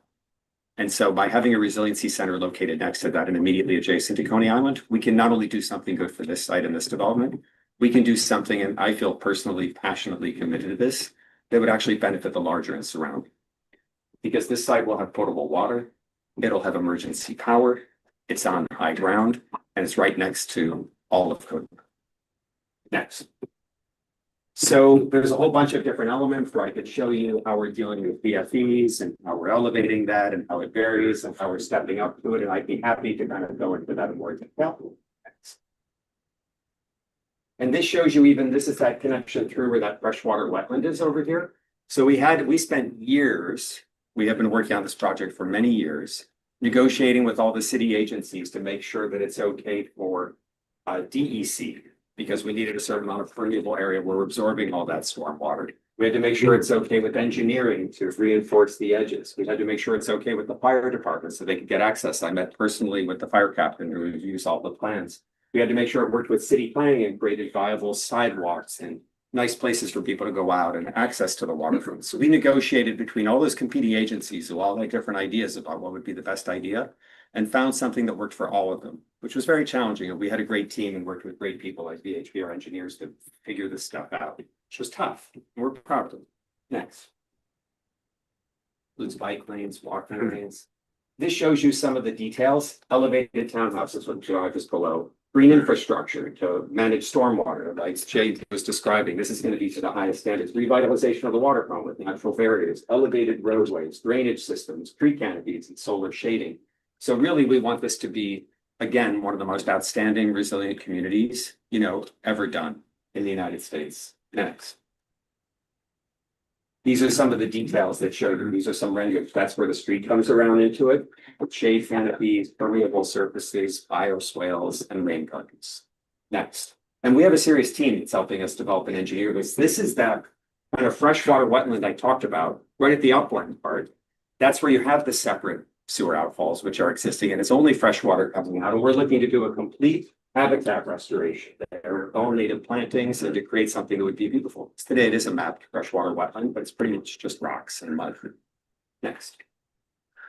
So finally, these are some of the highlights of the proposal, just to go back. About 1,457 total new units, up to about 438 affordable. A new model for waterfront resiliency, you've heard me talk about that. About 23 acres of public space, local retail. Some of the community facilities would be medical offices, which we think would actually serve this community well. 75,000 square feet for school with dedicated outdoor space. A significant amount of parking, which is incorporated within structured garages that go underneath and lift it up. Just like I did here at Surf Avenue, which we did the exact same thing over here. And I built that and demonstrated that a couple blocks away. Greater connectivity to Calvert Cox Park, fixing up the streets and the designations, all the stuff that Jay talked about with sewer lines and water lines pursuant to the amended drainage plan, no combined sewer outfall. And finally, an expression of confidence in this neighborhood and in the city that we could do something right and build it properly. So I think that's most of what I have to show you today, and the shuttle to the subway, which I did do before in a project, although I understand your criticism of people that do not deliver their projects, because I understand that. But at least I can tell you we have a history of delivering ours, and we intend, with the support of the community, to deliver this. Thank you very much. Are you done with your presentation? I'm done. Beautiful presentation, by the way. Very kind. A lot of effort, a lot of beautiful. Now, Angela's, yeah, I mean, what do you want? Questions or comments or ideas?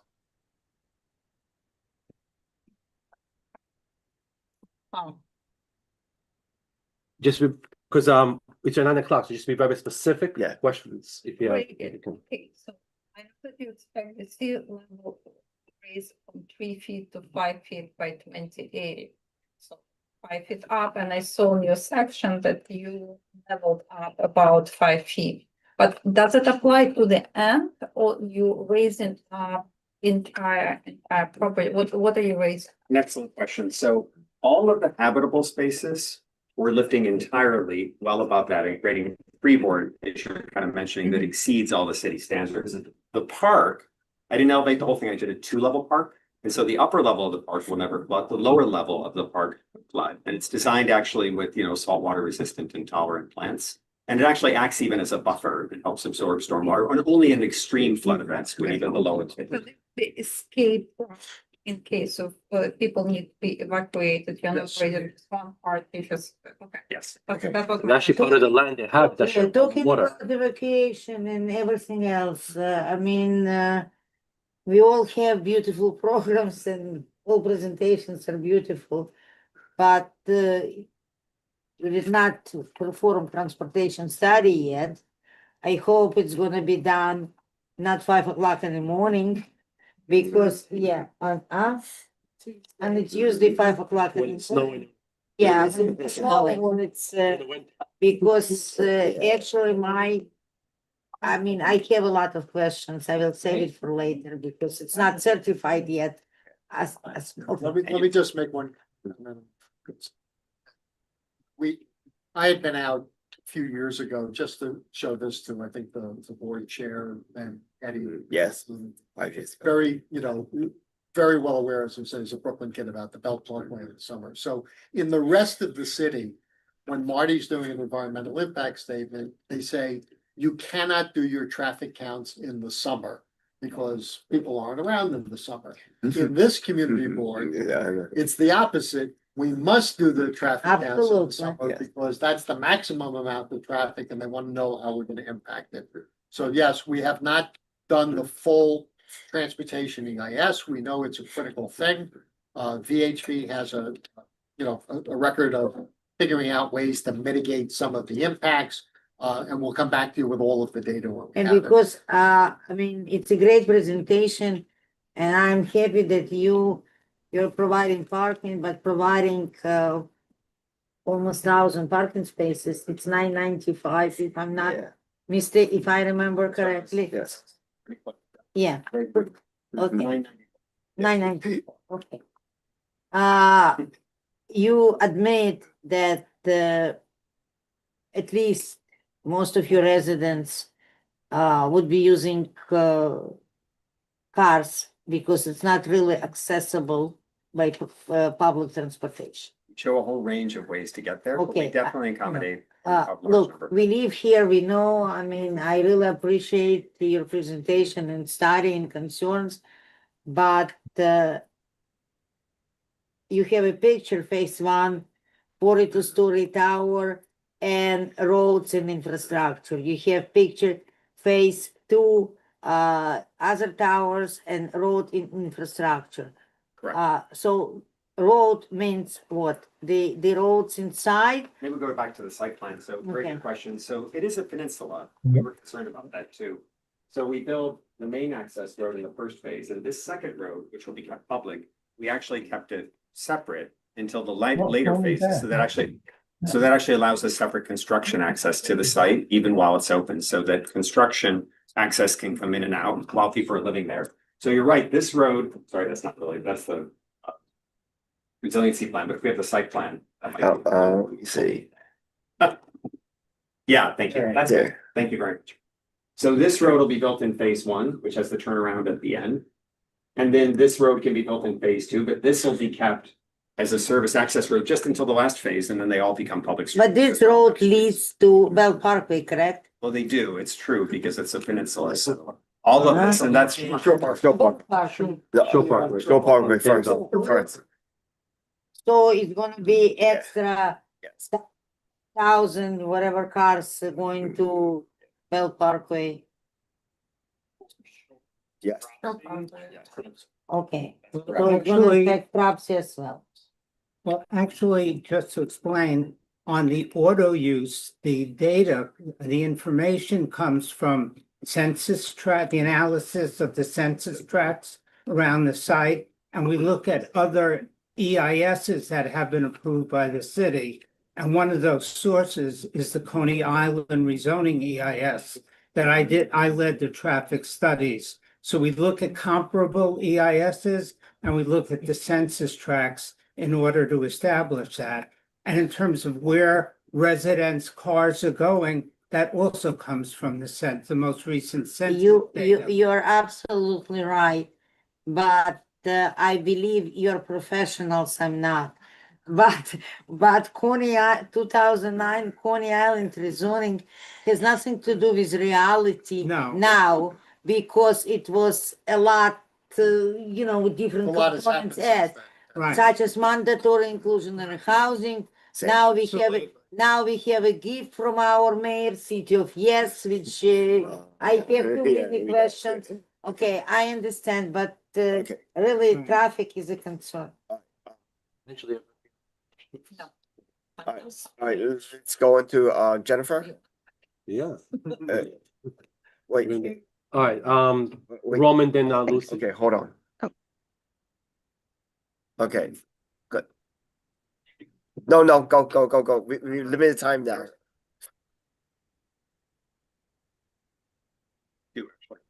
Right, that building. No, again, a good question. So one is here. That's an existing one, correct? And there's an existing one here, which is this. If I were, or mean, I would call it a ditch. But, at the moment, there's sort of a rocky Separation. the separation between the park. And what we're going to be doing is for the portion that's on our site, we're going to be restoring that too.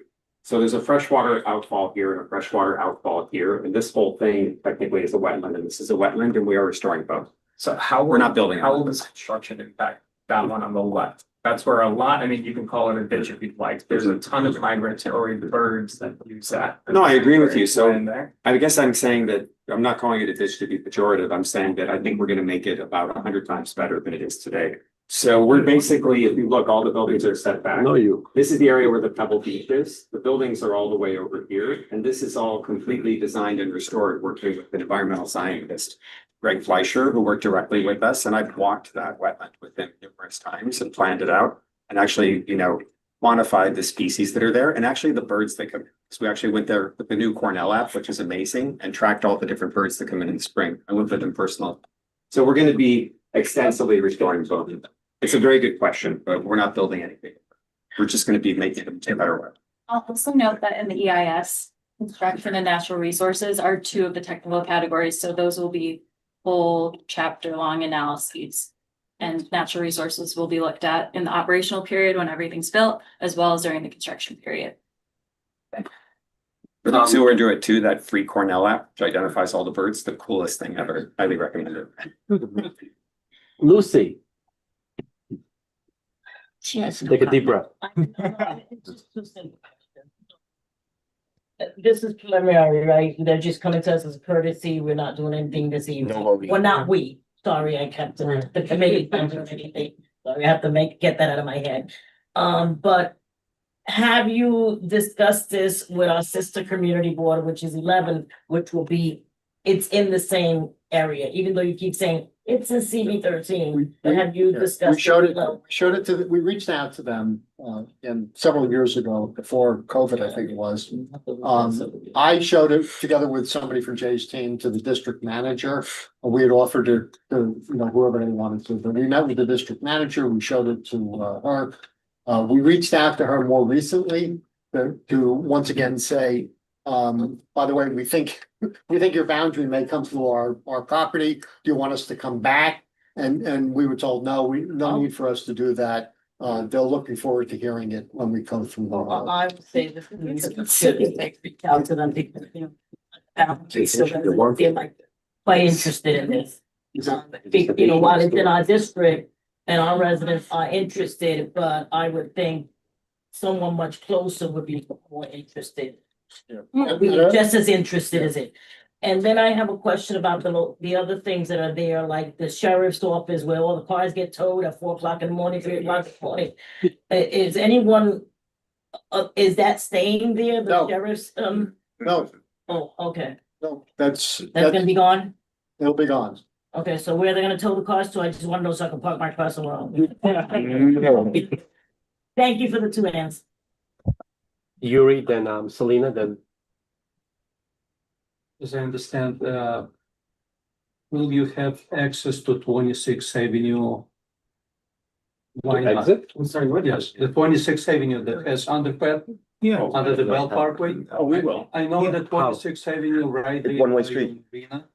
So do you plan for the cars to have access to 26th Avenue? So they can go right under the Bell Parkway and hit the. It's one way. It's a one way. It's one way right now. 26th Avenue is. When you're leaving the No, development. 26th Avenue. No, without the short. Because Right. the 26th It's Avenue over here. ends, no, with the marina. Yeah, right there. Which shows your marina. 26th Avenue, the underpass is two-way. There looks like there's some construction going on No, there underpass is today. two- Yeah, excuse me, they're building a bridge. Yeah, Right. they're improving what was. Did you understand this question? What was there? His question was, Okay, yeah, let me point. No, this is being reinforced. You can, No, can you still open the marina for you? Yeah, no, Short Parkway is Show too the slide of the narrow marina. to have two-way traffic. 10 seconds. And even now it's been shrunk because of the bike path. The bike So route. the clarification. Yeah. Okay, the development is south of 26th Avenue? Yeah. Yeah. correct. Yes, Okay, yeah. yes. That's You can't go. But they have, No. Right, but the 26th Avenue goes right to the marina from the other side. So if they have to use different land. No, it's there. I think when DDOT put in the bike lane probably a couple of years ago, that definitely eliminated any possibility of making this section. No, I'm not talking about the Only bike one way, I'm lane talking about and only southbound. side road. Just to clarify, what his question was, in order to not entrance, exit, you can only go one way, which is the right on Shore Parkway. And His south. van doesn't go enough left. It doesn't reach 26th Avenue. Out on the park. Inside the project, inside road. Yeah. To make the road and then hit the 26. But they don't have that land. We don't have that. They don't have that land south of that, so our roads Yeah. cannot access 25th Avenue directly. Because this 26 Avenue, it's your marina where you. No, it does not. No, it doesn't, it doesn't, it doesn't. Yeah, No, that's not us. there is, Right, we're doing a marina only out at the end on the point. yeah, separate marinas. So it has nothing to do with. Yeah. We do. They have to come in 26th Avenue, but to come out, they cannot. Correct. You're right. Same as today. You can only go south. Yes. No. No. You just go to Cropsey Avenue. You go to Cropsey Avenue. Mhm. Correct. Only one exit to get out. No. Yes. You can make it. How to walk from there and. One exit to get out, straight towards Cropsey Avenue, Home Depot area. Selena, you had a question or a comment? And then you had a question, comment? Yes, I did. Okay. District. Community Board District. 11. So my question is, has anyone spoken to any or surveyed any of the residents in that area? Roxy Avenue, private houses there, off of the Shore Road. Not yet. We wanted to make sure that we understood what our design was and what our timetable was. We will be doing outreach. I actually have some stuff in my office of who lives within 1,000 feet from the property line, but we haven't done that. I did reach out.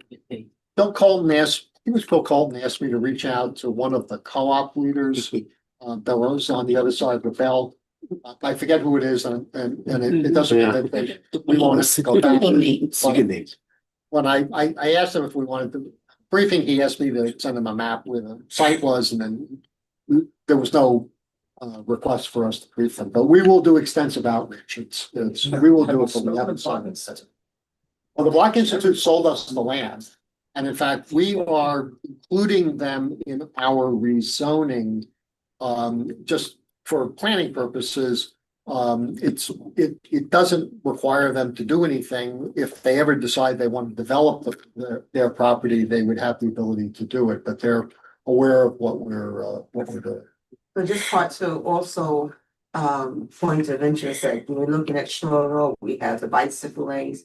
We have parking that helps here, then zigzags over there, and it's a lot. And I'm just trying to figure out how do you navigate all that traffic, even coming from Cropsey Avenue, et cetera. To So are we. Yeah. Yeah. I mean, I saw it for the first time this week that DOT has implemented those bike lanes along the curb Shore Parkway with a parking lane. I know it's been a year or more, and did what they call the interior parking lane, which is what they do in Manhattan. I'm not sure that's the greatest design for your neighborhood, but it's been implemented. And once something is implemented for bicyclists, it's kind of holy and blessed by powers higher than all of us. I just also want to do two clarifications. I hope I'm not going to upset.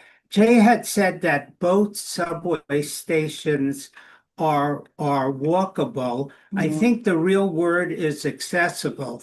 I think you can walk to the Bay 50th Street station, but it's really a very circuitous walk. And we are going to assume still being discussed with DOT, that there will be some more modest number of people who will walk from the site to the Bay 50th Street station. But we think that the vast majority are going to go to the Bay Parkway station, and some of them may walk on over or under the Belt Parkway and take the B6 or the B82. I think that'll be the lion's share, but some people may opt to walk to the Bay 50th Street station, which is really not as desirable, I think, for people who take the subway. It's kind of What we You have also, also seen too, it's a though, tough environment. they've invested in improving the pedestrian bridge. You guys have seen that. That's been Yeah, construction yeah, for some. yeah. I don't know if that's So finished. we met with MTA Bus. Yeah. Actually, when they were doing the bus redesign. Yeah. And, this project is gonna take a long time to build. But I think we've designated a space that we had to work out with Parks and DOT, where you could have a bus stop, maybe even a layover. Yeah. Another project, Jan, I had a comfort station for the drivers. So what we're hoping is that when this is substantially built, that the MTA will run their buses all the way Good. down the site and run those to the subway station. Yeah. It's school buses too. Yes. What age group? No, Doesn't- they don't have a tenant Yeah, yet. In the city. Station somewhere near. Yes, We- it's on the other side of the. It's indoor to that. By the way, you raised another good question, though. We did create a small separate drive where the buses could pull off of the road, not block traffic. That's only dedicated for the school buses, and they can route through so that they can go off the main road when they're dropping off the kids, and the kids won't have to cross the street. And that's a feature that we included in the design, which I'm glad you raised. It is. Station. Flashing, you're not, don't have any. No, that's over here. It's actually the other way around. The first time I went out to the site, that's what I wanted to know is, The citation, you're talking about? yeah, are we gonna smell the transfer station? Yeah, well, you see the garbage can on the window. No, you see whatever you see from the street, but it basically, it's on the other side of them. You're not really aware of it. It's like- So maybe a ferry stop in the future. Who knows? Mike Silverman, please. Timeline. Good question. Approval to start a construction to that beautiful picture that you showed. I think if I had been here a few years ago, I'd be giving you firmer answer. Every developer wants to get going, they're carrying the site, the sooner the better. The approval process will take us until sometime next fall, maybe next year. And then there's any number of other pieces that have to fall into place with that. In an ideal world, as we move towards that, the developer would be working on the actual construction drawings, which, for a project like this, we're gonna build it in phases. We're not building it all at once. So we'll do one phase, roll the construction crew into the next. The construction drawings for each of these buildings and DOP approvals can take a year or 2 years just for that. So it's a question of whether the developer wants to start that process before we have the final vote at the city council or not. So that's sort of the earliest we could start would be, let's call it 2 years from now, maybe 3 years from now. The total build out over a 10-year period. Now, the reason that I started off by saying I don't know the answer is I don't know what construction materials are going to cost with tariffs or not. I don't know what interest rates are going to cost. I don't know what the supply chain is going to be like. But one of the things, in a project of this size, assuming we're able to attract financing, it's an untested market. Right. We think it's a great market. We think this is going to be something special. There's a timing risk with the financing, but assuming we can attract the financing, we're talking about, what did we think this was going to be? $1 billion, $500 million of development. And there's nothing like the momentum of money to keep people focused and motivated. So not sooner than 2 years, maybe 3 years from now to start construction and 10 years from then to finish. And is it just a follow-up? What is the first phase of your build? The one. Right, so phase one It's over there. are these two buildings here in the middle. Phase two is out on the peninsula. And phase three, ironically, is the smaller section, which earlier on we thought would be phase one, but we wanted to keep this road separate for construction access. And so we actually, so really all the work is done kind of out on the peninsula. And only at the very end, when everything is constructed, do we finish the last phase and go back up and kind of touch the upland community. So that's the townhomes? The townhomes. That's right. Thank you. We have people on the Zoom? Zoom. Yeah. We have 5. Just if you could tell them, if you can remind them just specific questions. All right, you heard that, Jennifer? You're first.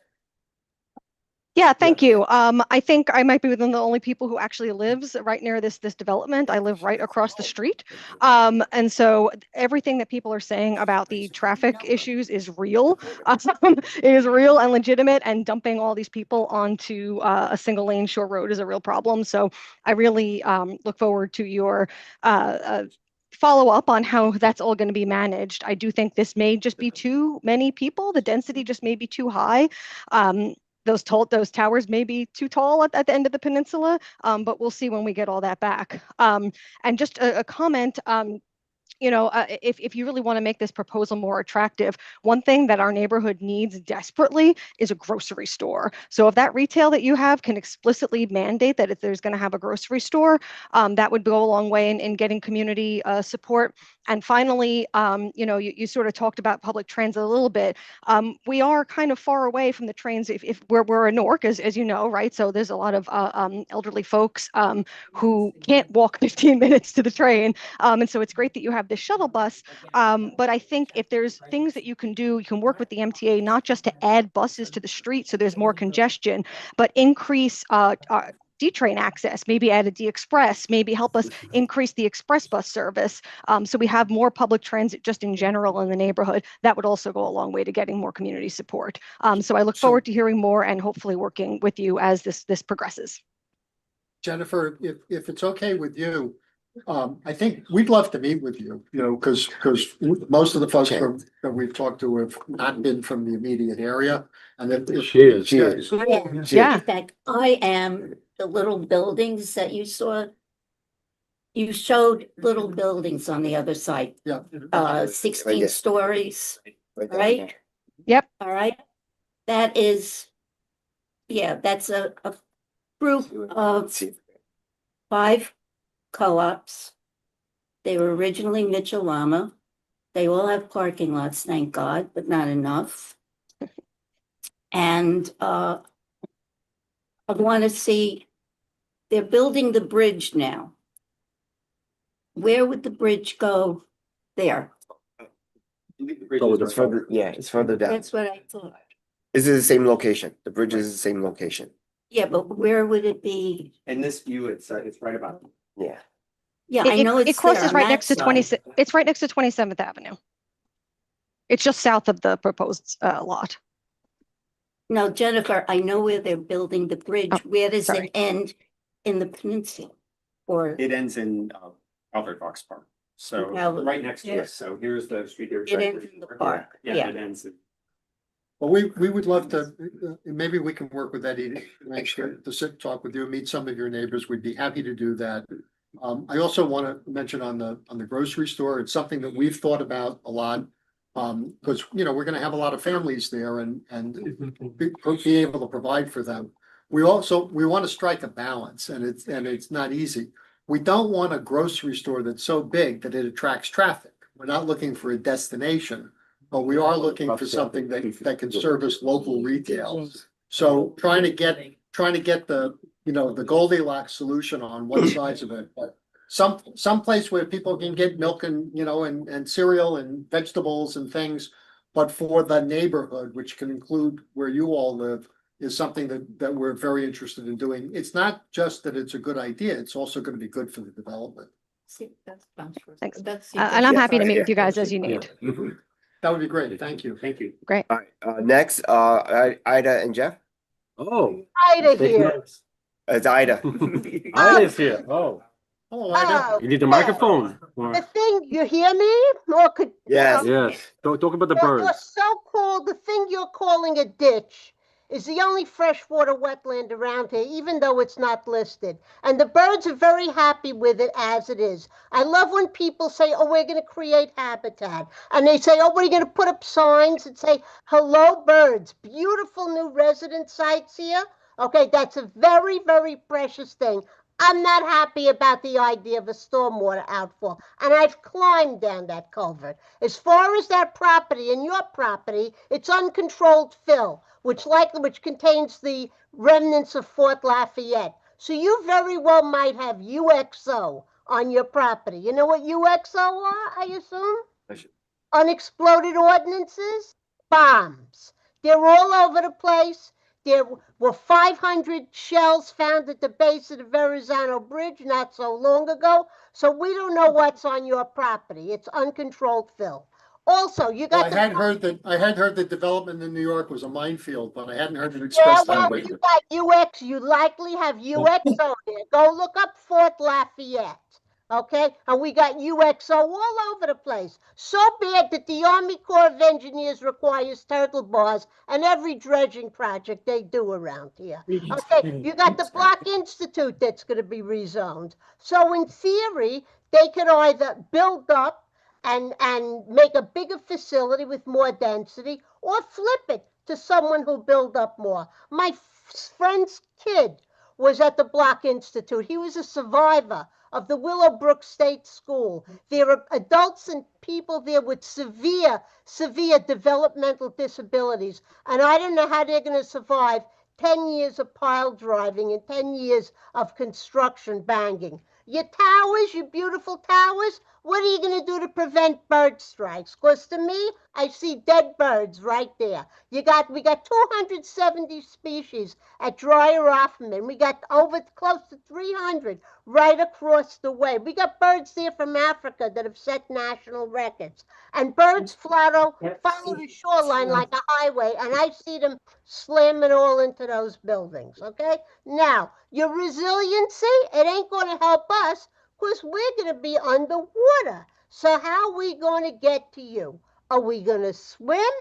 How are the people in Bath Beach going to get to your nice, high, resilient property? Because they're going to be underwater too. Because if you go down to the Caesars Bay on Ocean Parkway, the shopping center, and you look at the TD Bank, there's a USGS marker on that bank showing you how high up the floodwaters came. And by the way, if everybody here is under mandatory evacuation, guess what? The people in your resilient complex are going to be under mandatory evacuation too. So resiliency here, we've lived through resiliency here, okay? We know all about that.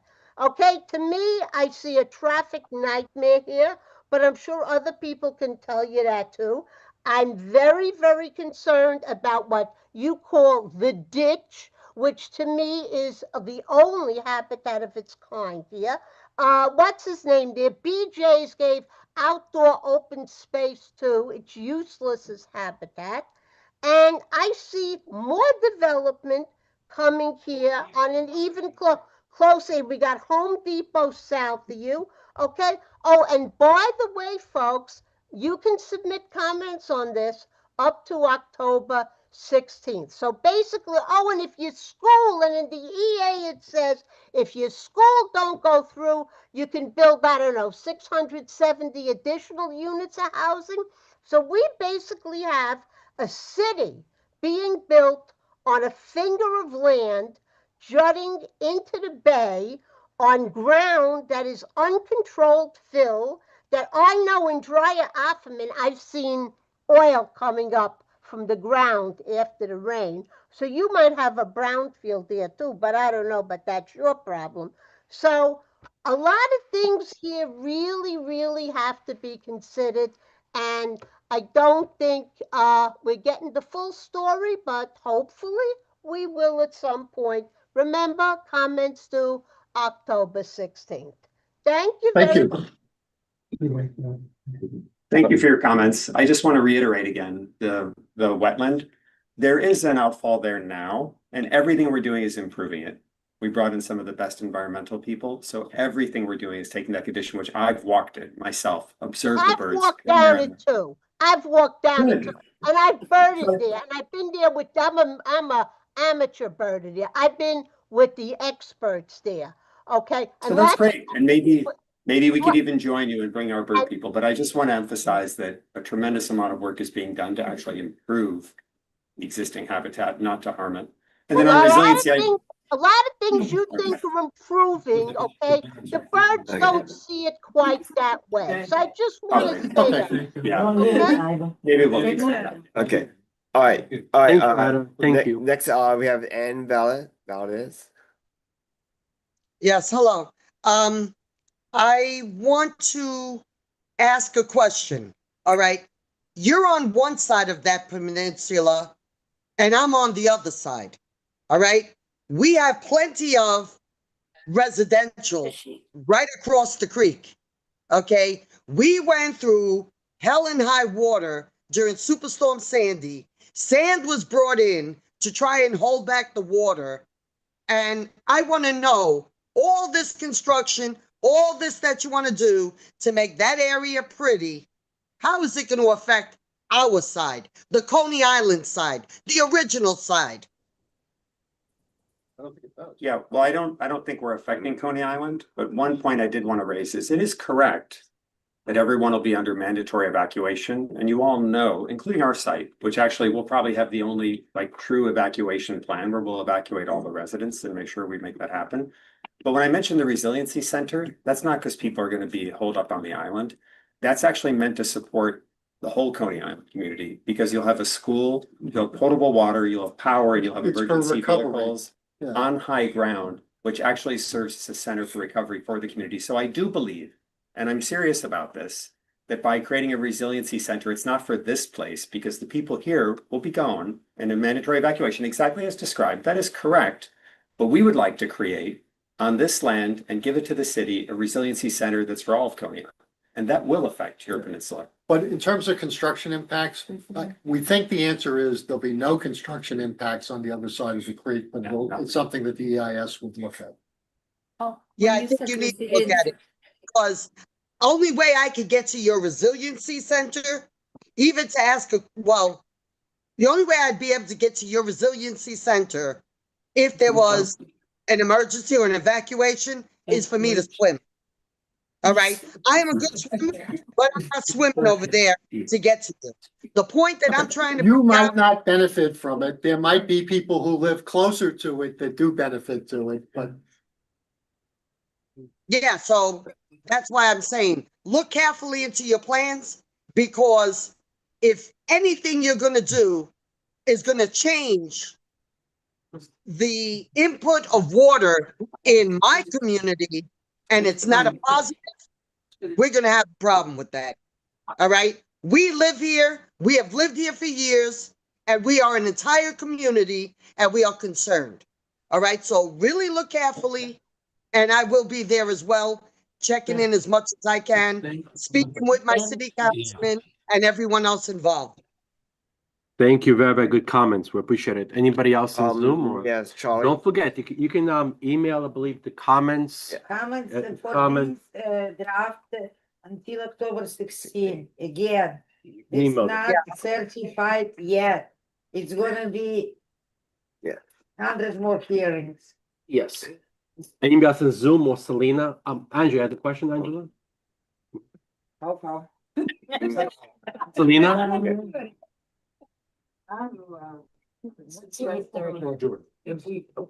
If we're gonna have a joint meeting, so we can have an environmental. Okay. The joint meeting. Any other questions on Zoom? Yes. Jesse. Can you hear me okay? Yes, Charlie. Yeah. Oh, hi. Eddie, am I up? Yes, your turn. Yeah, I just want to expand on what Ida said. That site was a toxic dump. It was a toxic industrial dump. I have all photos of when it was being built. You can see the toxic oil drums, the vehicles that were buried there, tires. There's tons of debris in that site. And the EIS for Calvert Vaux, it was the same thing. You could see every kind of toxic material. It's uncapped and it's just loose sand over it that was taken from a site at the horizontal bridge. But other things about it, that 45-story building looming over Calvert Vaux, destroying the rustic atmosphere of the park. It's just way too big. There's no, you pointed across the creek at some of the high rises that are there. Those are tops 20 stories. This is over twice the size.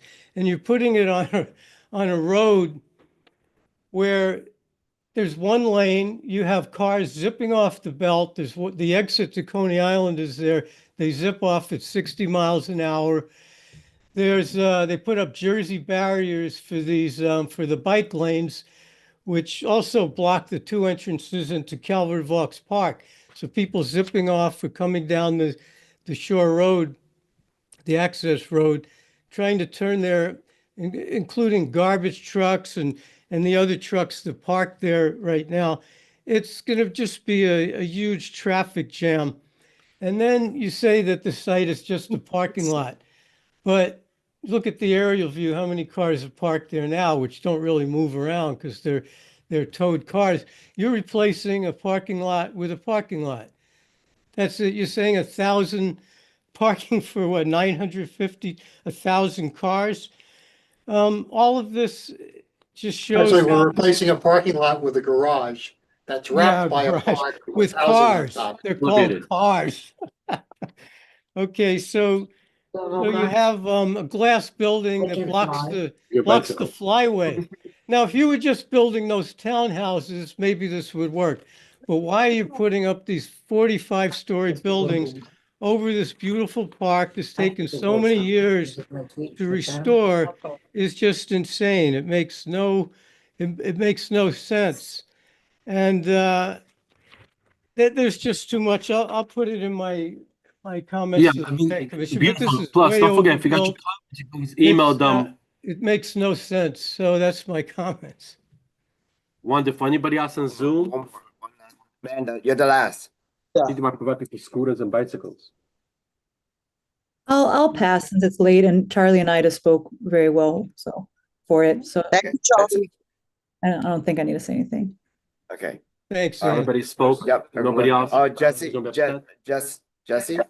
Hey there. Jesse, please. So besides the fact that birds were mentioned, there's a lot of other animals that are in the water right next to the creek, dolphins and sharks, which I don't think the sewage drainage I would agree with.